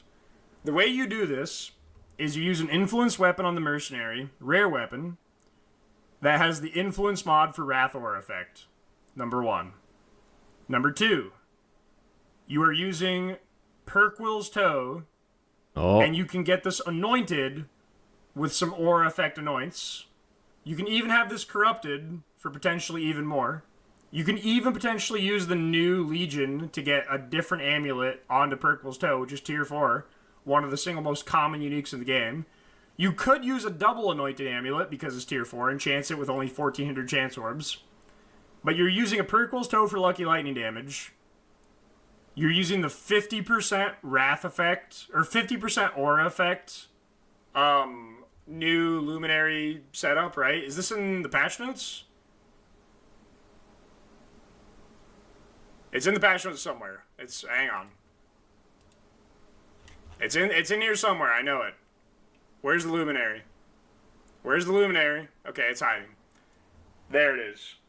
You're coming on the right side here and taking the 50 Aura effect, and you're finding the Mercenary that has Zealotry and Wrath. This is going to be the most juiced Zealotry and Wrath you've ever put together on a character. Because there's some extra tech. If you make a chest and put it on your Mercenary, and I craft let's just say like a Twilight Regalia just for the hell of it. There are, in this game, Eater and Exarch implicits for Aura effect. Yep. One of them is for all auras, which will affect both the Wrath and Zealotry. The other one affects a specific aura. In this case, Wrath is the best scaling, but Zealotry is also pretty close behind. Either way kind of works. This just always works. I don't imagine they'll change it. This worked in 326. This still currently works, to my knowledge. But the Pinnacle boss effect, Eldritch Implicit, when put on a Mercenary, is always active. What? So the highest version of this really can get you like 60 Wrath effect and like 40 all Aura effect. That's like 100 Wrath effect and like 40 Zealotry effect. You can put that on your Mercenary, and it is just default always up. This worked in 326. There's never been a patch note saying this doesn't work. By default, this should work. No, he's gonna get it nerfed. So you're going to have a weapon with 40 effect. You're going to have a bunch of options for corruptions or anoints on a Perkwill's Toe for Aura effect. The passive tree of the Mercenary itself could technically path to Aura effect naturally if that's just a bonus. The double Eldritch Implicit can get insane Aura effect, and then the Ascendancy itself gets the 50. This can leave you with a Mercenary that has somewhere around like 315 Wrath effect and like 210 Zealotry effect. Also, Aloha, thanks for the raid. Doing just like a random build concept idea here. The last thing you can get on a Giga Aurabot is a unique item that drops off Uber Cortex called, what is it? Not Mask of the Tribunal. Mark of the Tribunal. Mask of the Tribunal. This drops off Uber Cortex. You can roll 4% cast speed, 8% crit, and you could technically Volatile Vol Orb up to 10% multi per 100 dex, and then 5% cast speed per 100 int. So on your Mercenary, what you do is you take Amulet for Perkwill, you do not need unique rings, you go Helical Ring, and you actually missed like what other builds would consider a brick, basically. So some other stat stacker out there could potentially go for like an attribute Helical Mist, and let's say they're going Look for at like us crit watching multi, shit we'll never be able to and do. then they hit negative crit multi and it bricks the ring. You could swoop in and buy that ring for cheap on the brick. It's just cool knowing or the you concept. Can spend big money and craft this yourself on a ring that you don't actually care about the damage of the Mercenary. Other Luminary builds are going to try to make their Mercenary do damage. This is kind of the reverse, where this build is going to try to make you do damage, and the Mercenary is the Aurabot. If you do this, and you get like misted helical level of gear, this is actually the best caster ascendancy in the game. Because every other ascendancy provides a static amount of power that never changes. The Luminary, you can keep improving this with gear and throwing more and more gear at it and make it better and better.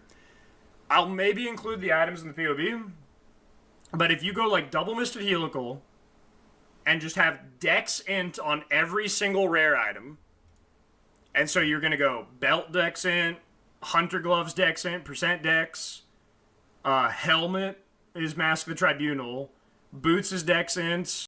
Okay, it looks like there's finally a reason to play Scion. Hey, there was reasons to play Scion before. Armor Stacker, Keck of the Pact, you know, OP builds. And now it's even more OP. Chest is Dex Int with percent attributes. You just get Dex Int everywhere. I've done the math on this. You Armor can get Stacker's somewhere around dead. 13 to 1500 Dex, while also With no having simp? around 11. Well, I wouldn't say it's dead. I wouldn't say it's dead at all, actually.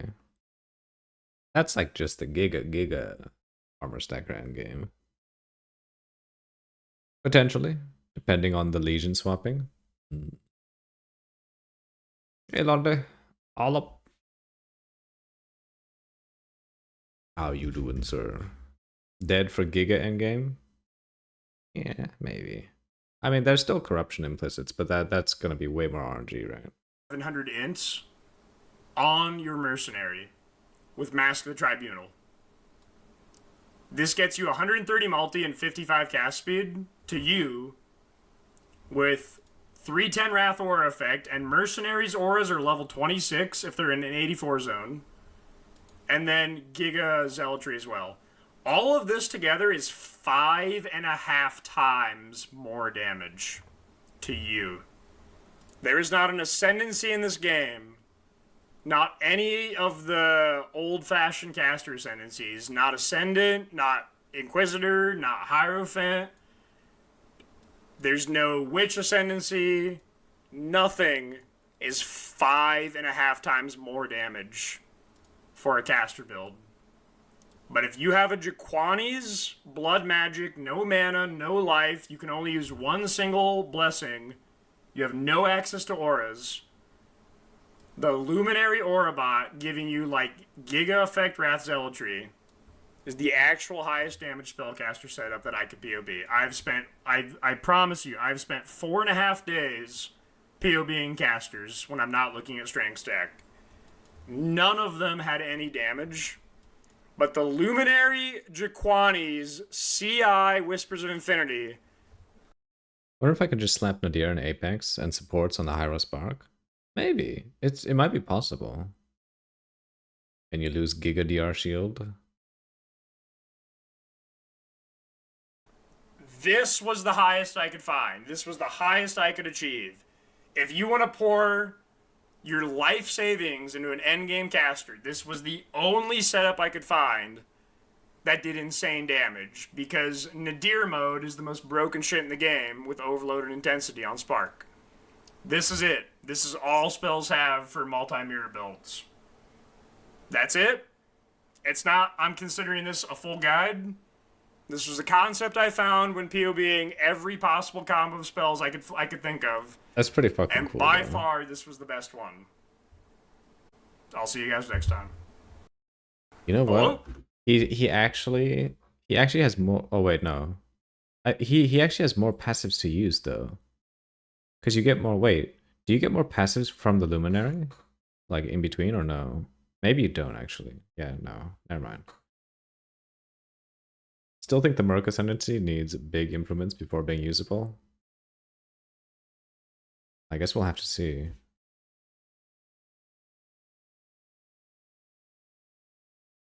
That's kind of crazy. It's like light radius and something else. Yeah.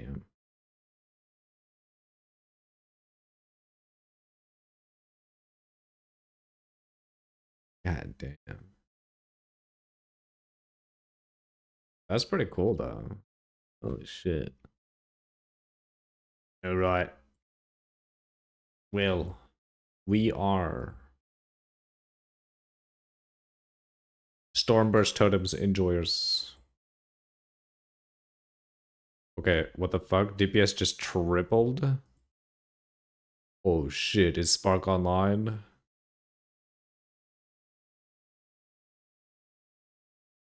Mm, mm, mm,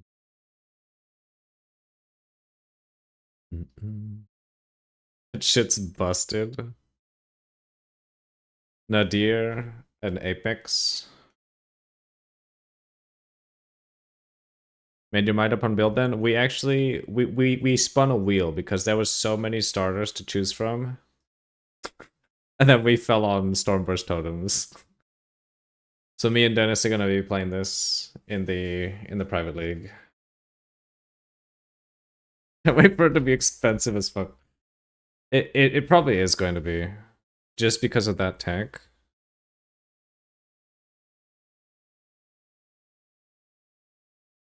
Where do you even get that?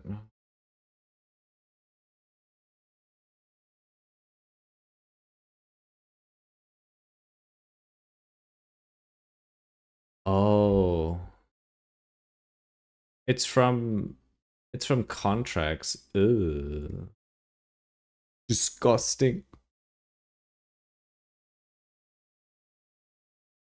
Like DPS went from 55 mil to 127 mil without any other changes. I can lose so many nodes now to put it towards more damage. Don't care because Zug Zug attack strong. It's the time again. Whoa, hey Sanctity. All up. Ah.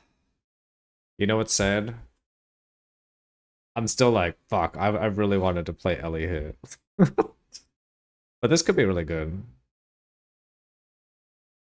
Righteous Army Rise. Oh my god, are you playing RF?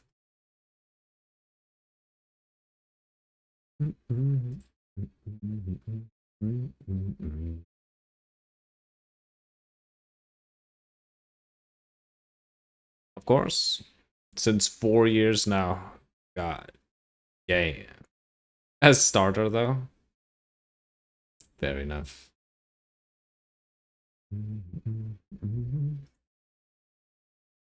Okay, well, we will be playing this.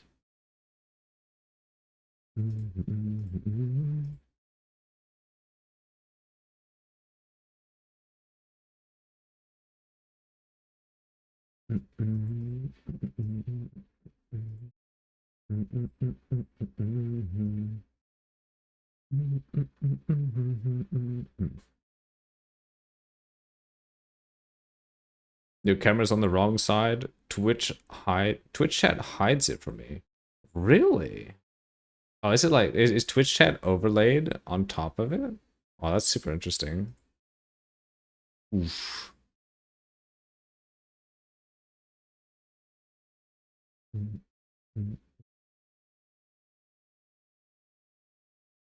At least on iPad. Ah, figured. Interesting.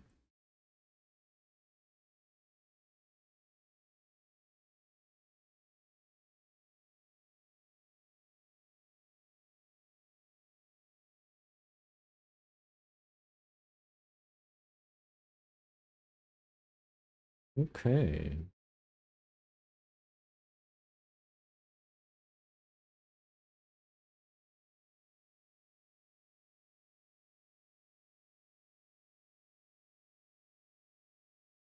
But I want to see your sexy face, mate. Oh shit. Damn it. The only way that would be possible is if we don't do widescreen on PoE. Damn it.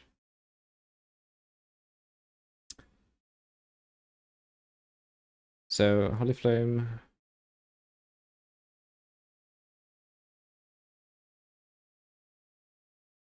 Steel skin, not important. Vitality, not important. Out of ash, purity, wave conviction.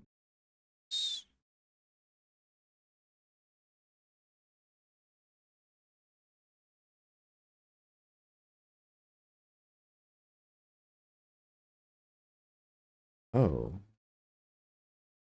It's okay, mate. Don't need to change stuff just for me. Gonna make some food. Daddy is hungry. Alright. Hope you get some good food, Sanctity. GG's.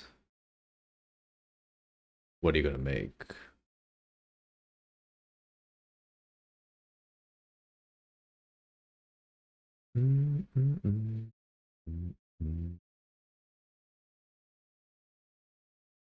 So we're Holy Flame Totem gamers.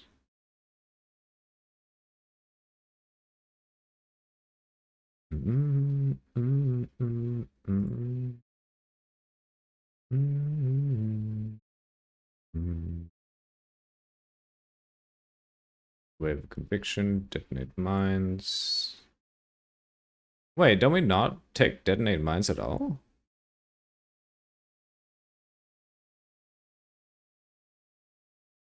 I thought we don't detonate our mines.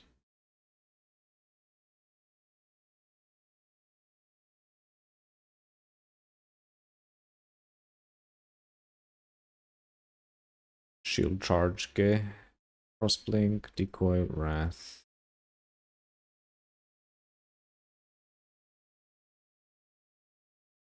$47. Oh, I guess that's true. You just don't use it.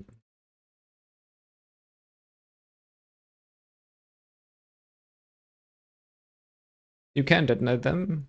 They still some burst, but you never needed to. Okay. Because I thought the mines were there just to debuff.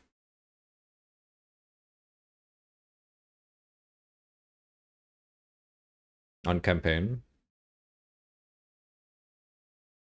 Late game, yes. Okay.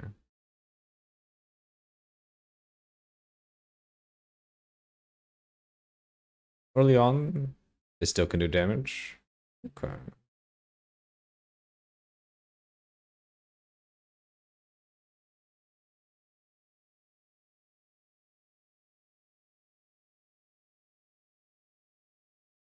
Okay. I see. So it's just for Wave of Conviction mines.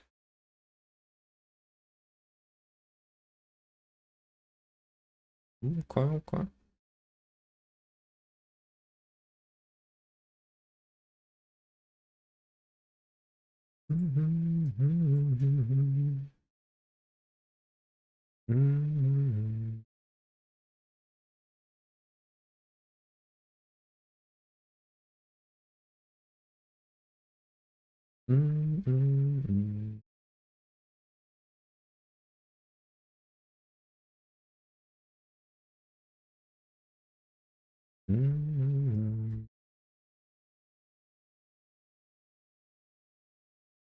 What are your plans for 3.29? Stormburst totems till Ubers, then second character?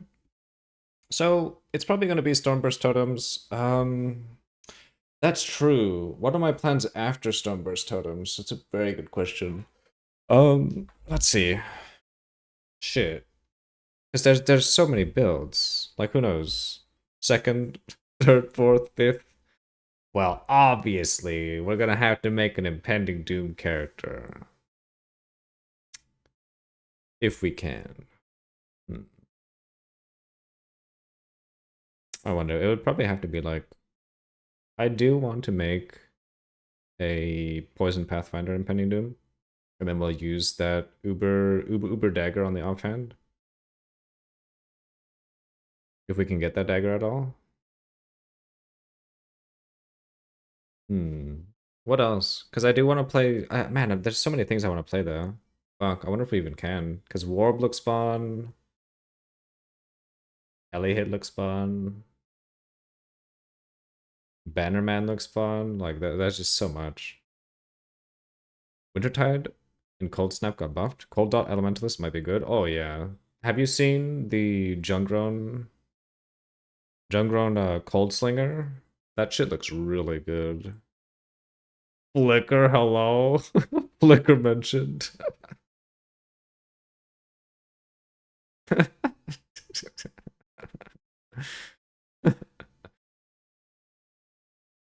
Hmm.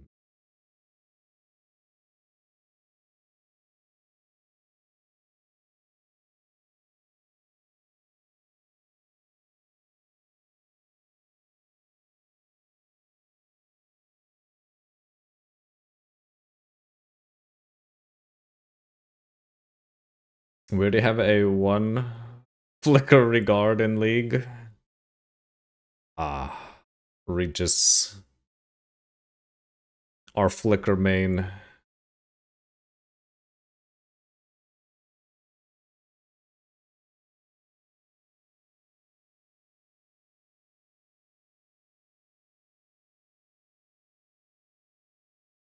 A flicking radioactive Japanese fish would be something.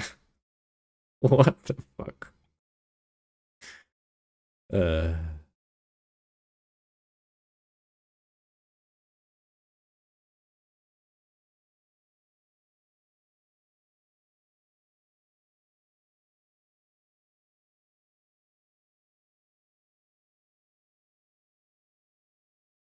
Hmm.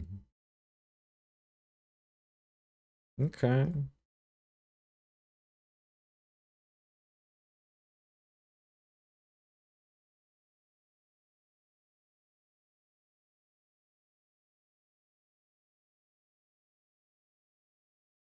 Holy shit. 50% damage on Ashes of the Stars? Bruh.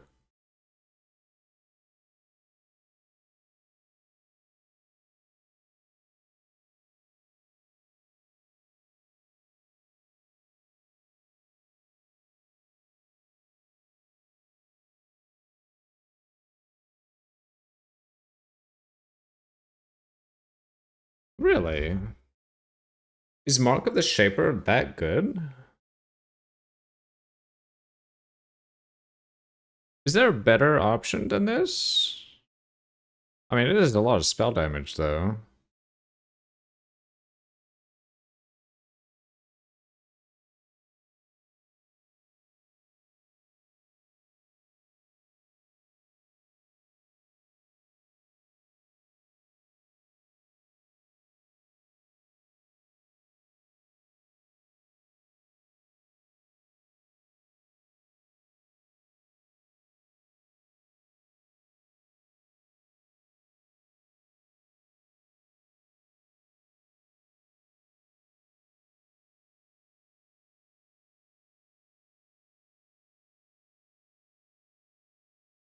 Wait, what?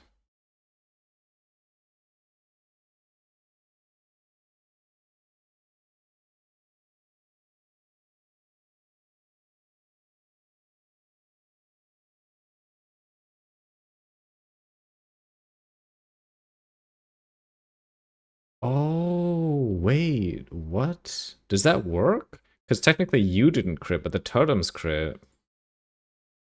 Does that mod just work? Increase crit strike chance if you haven't done a crit strike recently? Yes. Totems clip. What? Okay. Oh, that's actually really smart. That's pretty fucking cool. This guy freaky. Where's that fucking clean totem emote? Hell yeah, just clean your totems.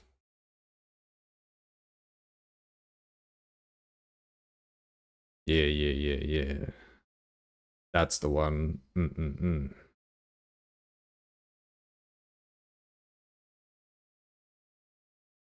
Okay. Yeah. Part of me is sad that the wheel didn't land on Bannerman or Ellie hit, but this'll do. We have a league starter.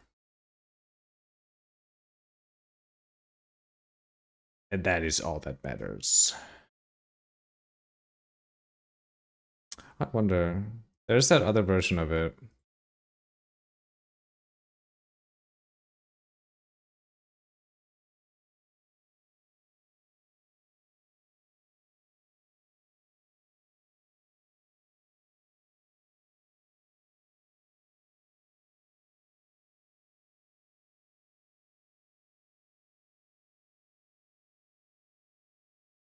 fuck? No.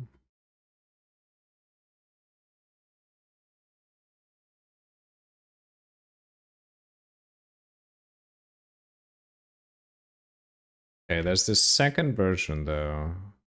From Arrow, I believe. Let's see. What does he do differently?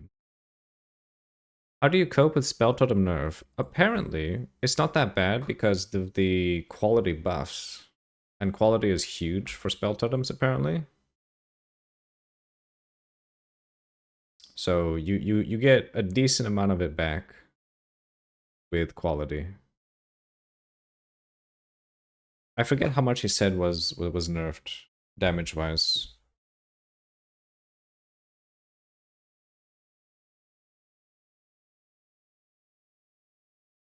Our God and Savior Tatiatul said it's not too bad. We believe. True, true, true.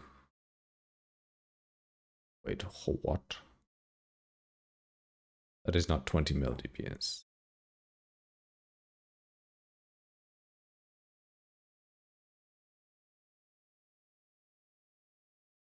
Self-flagellation.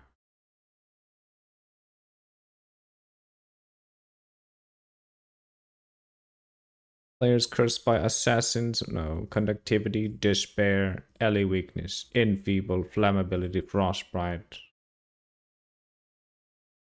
Punishment, temp chains, vulnerability. All of them. Everything. Good God. With all that? Holy shit. How do you cope with your lack of skill? Oh. Venom. Right now.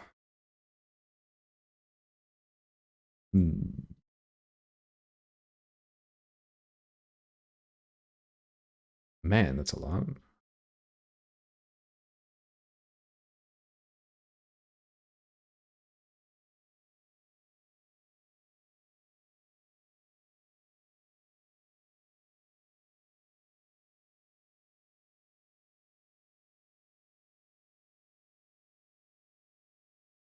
Wait a minute. Oh, okay, he doesn't have it in here. It'll definitely be way less.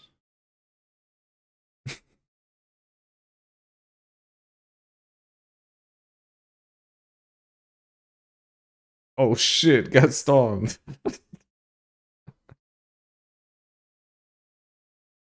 You need to play Werewolves, mate? Yeah.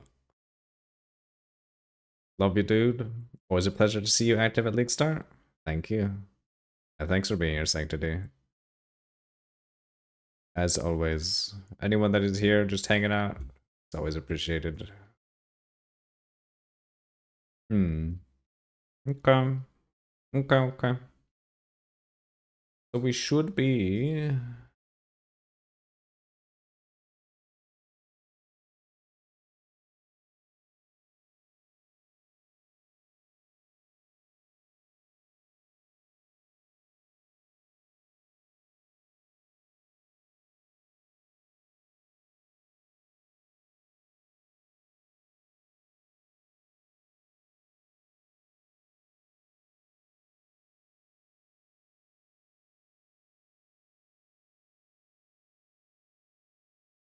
I'm like active for 2 to 3 weeks after League start. Then I get burnt out and come back 1 week before League ends. Damn. I like small to medium-sized communities where you can actually talk and shit. Yeah. I think Jamie thinks the same as well. Interaction is good. I used to be very active in Anime Princess's chat. Then he got PoE 2, people rushing in. I like to talk and shit together. What the fuck? Good God.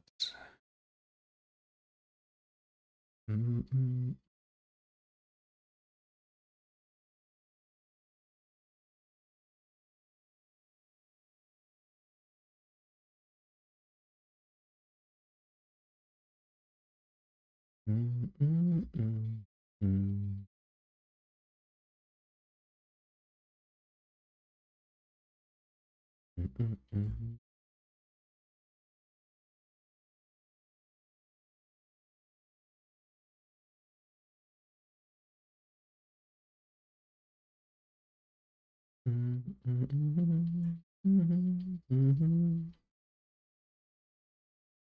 have like 2 streams right now. I frequent that. Used to be 3. Then my guy Scrimps had to fix his life. Oh, wait, Scrimps stopped streaming? Oh shit. Damn. Is yeah? Damn. Feels bad. Shit happened. Damn. Had to move out? Oh god. Get a job? Oh shit. He's doing great? Okay. That's good that he's doing good. Got a job selling cars. Nice. Let's go. As in toilets, joining people while they piss. Not even better, while they shit.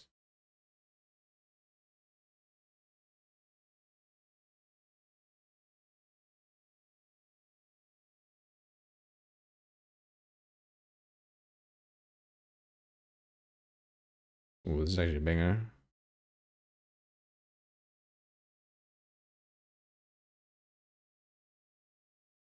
Five. That's pretty fucking nice.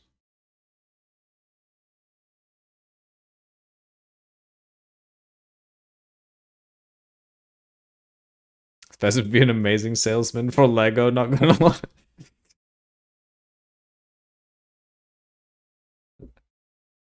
God damn it. This bad boy can fit so many Legos. Oh wait, no, that's just selling himself. Whoops.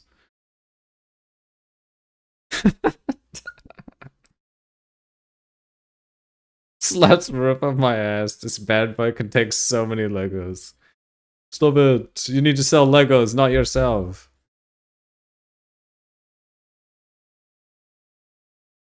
Be me, 19 in college. Need to take a shit before school. Go into toilet, open toilet door. Professor sits there taking a shit. He raises his hand to close the door. I shake his hand.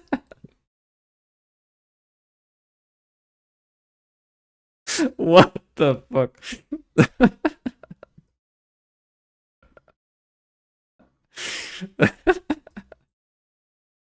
That's so fucked.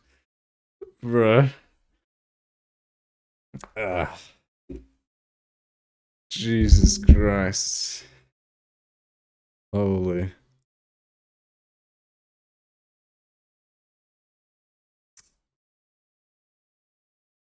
It's too good.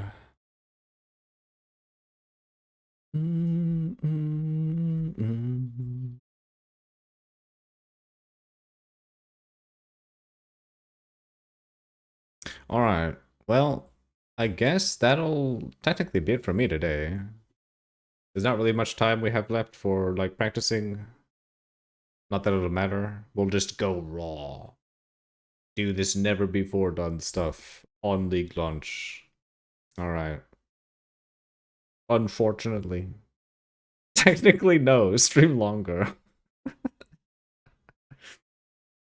Damn.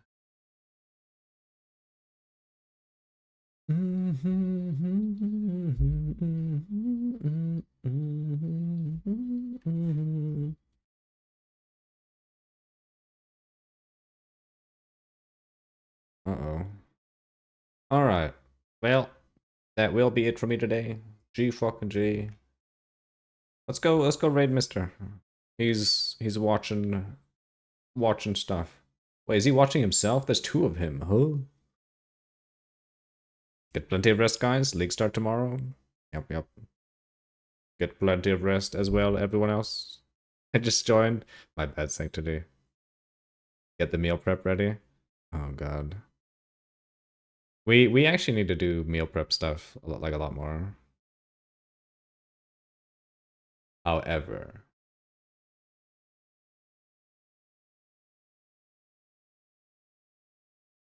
alright.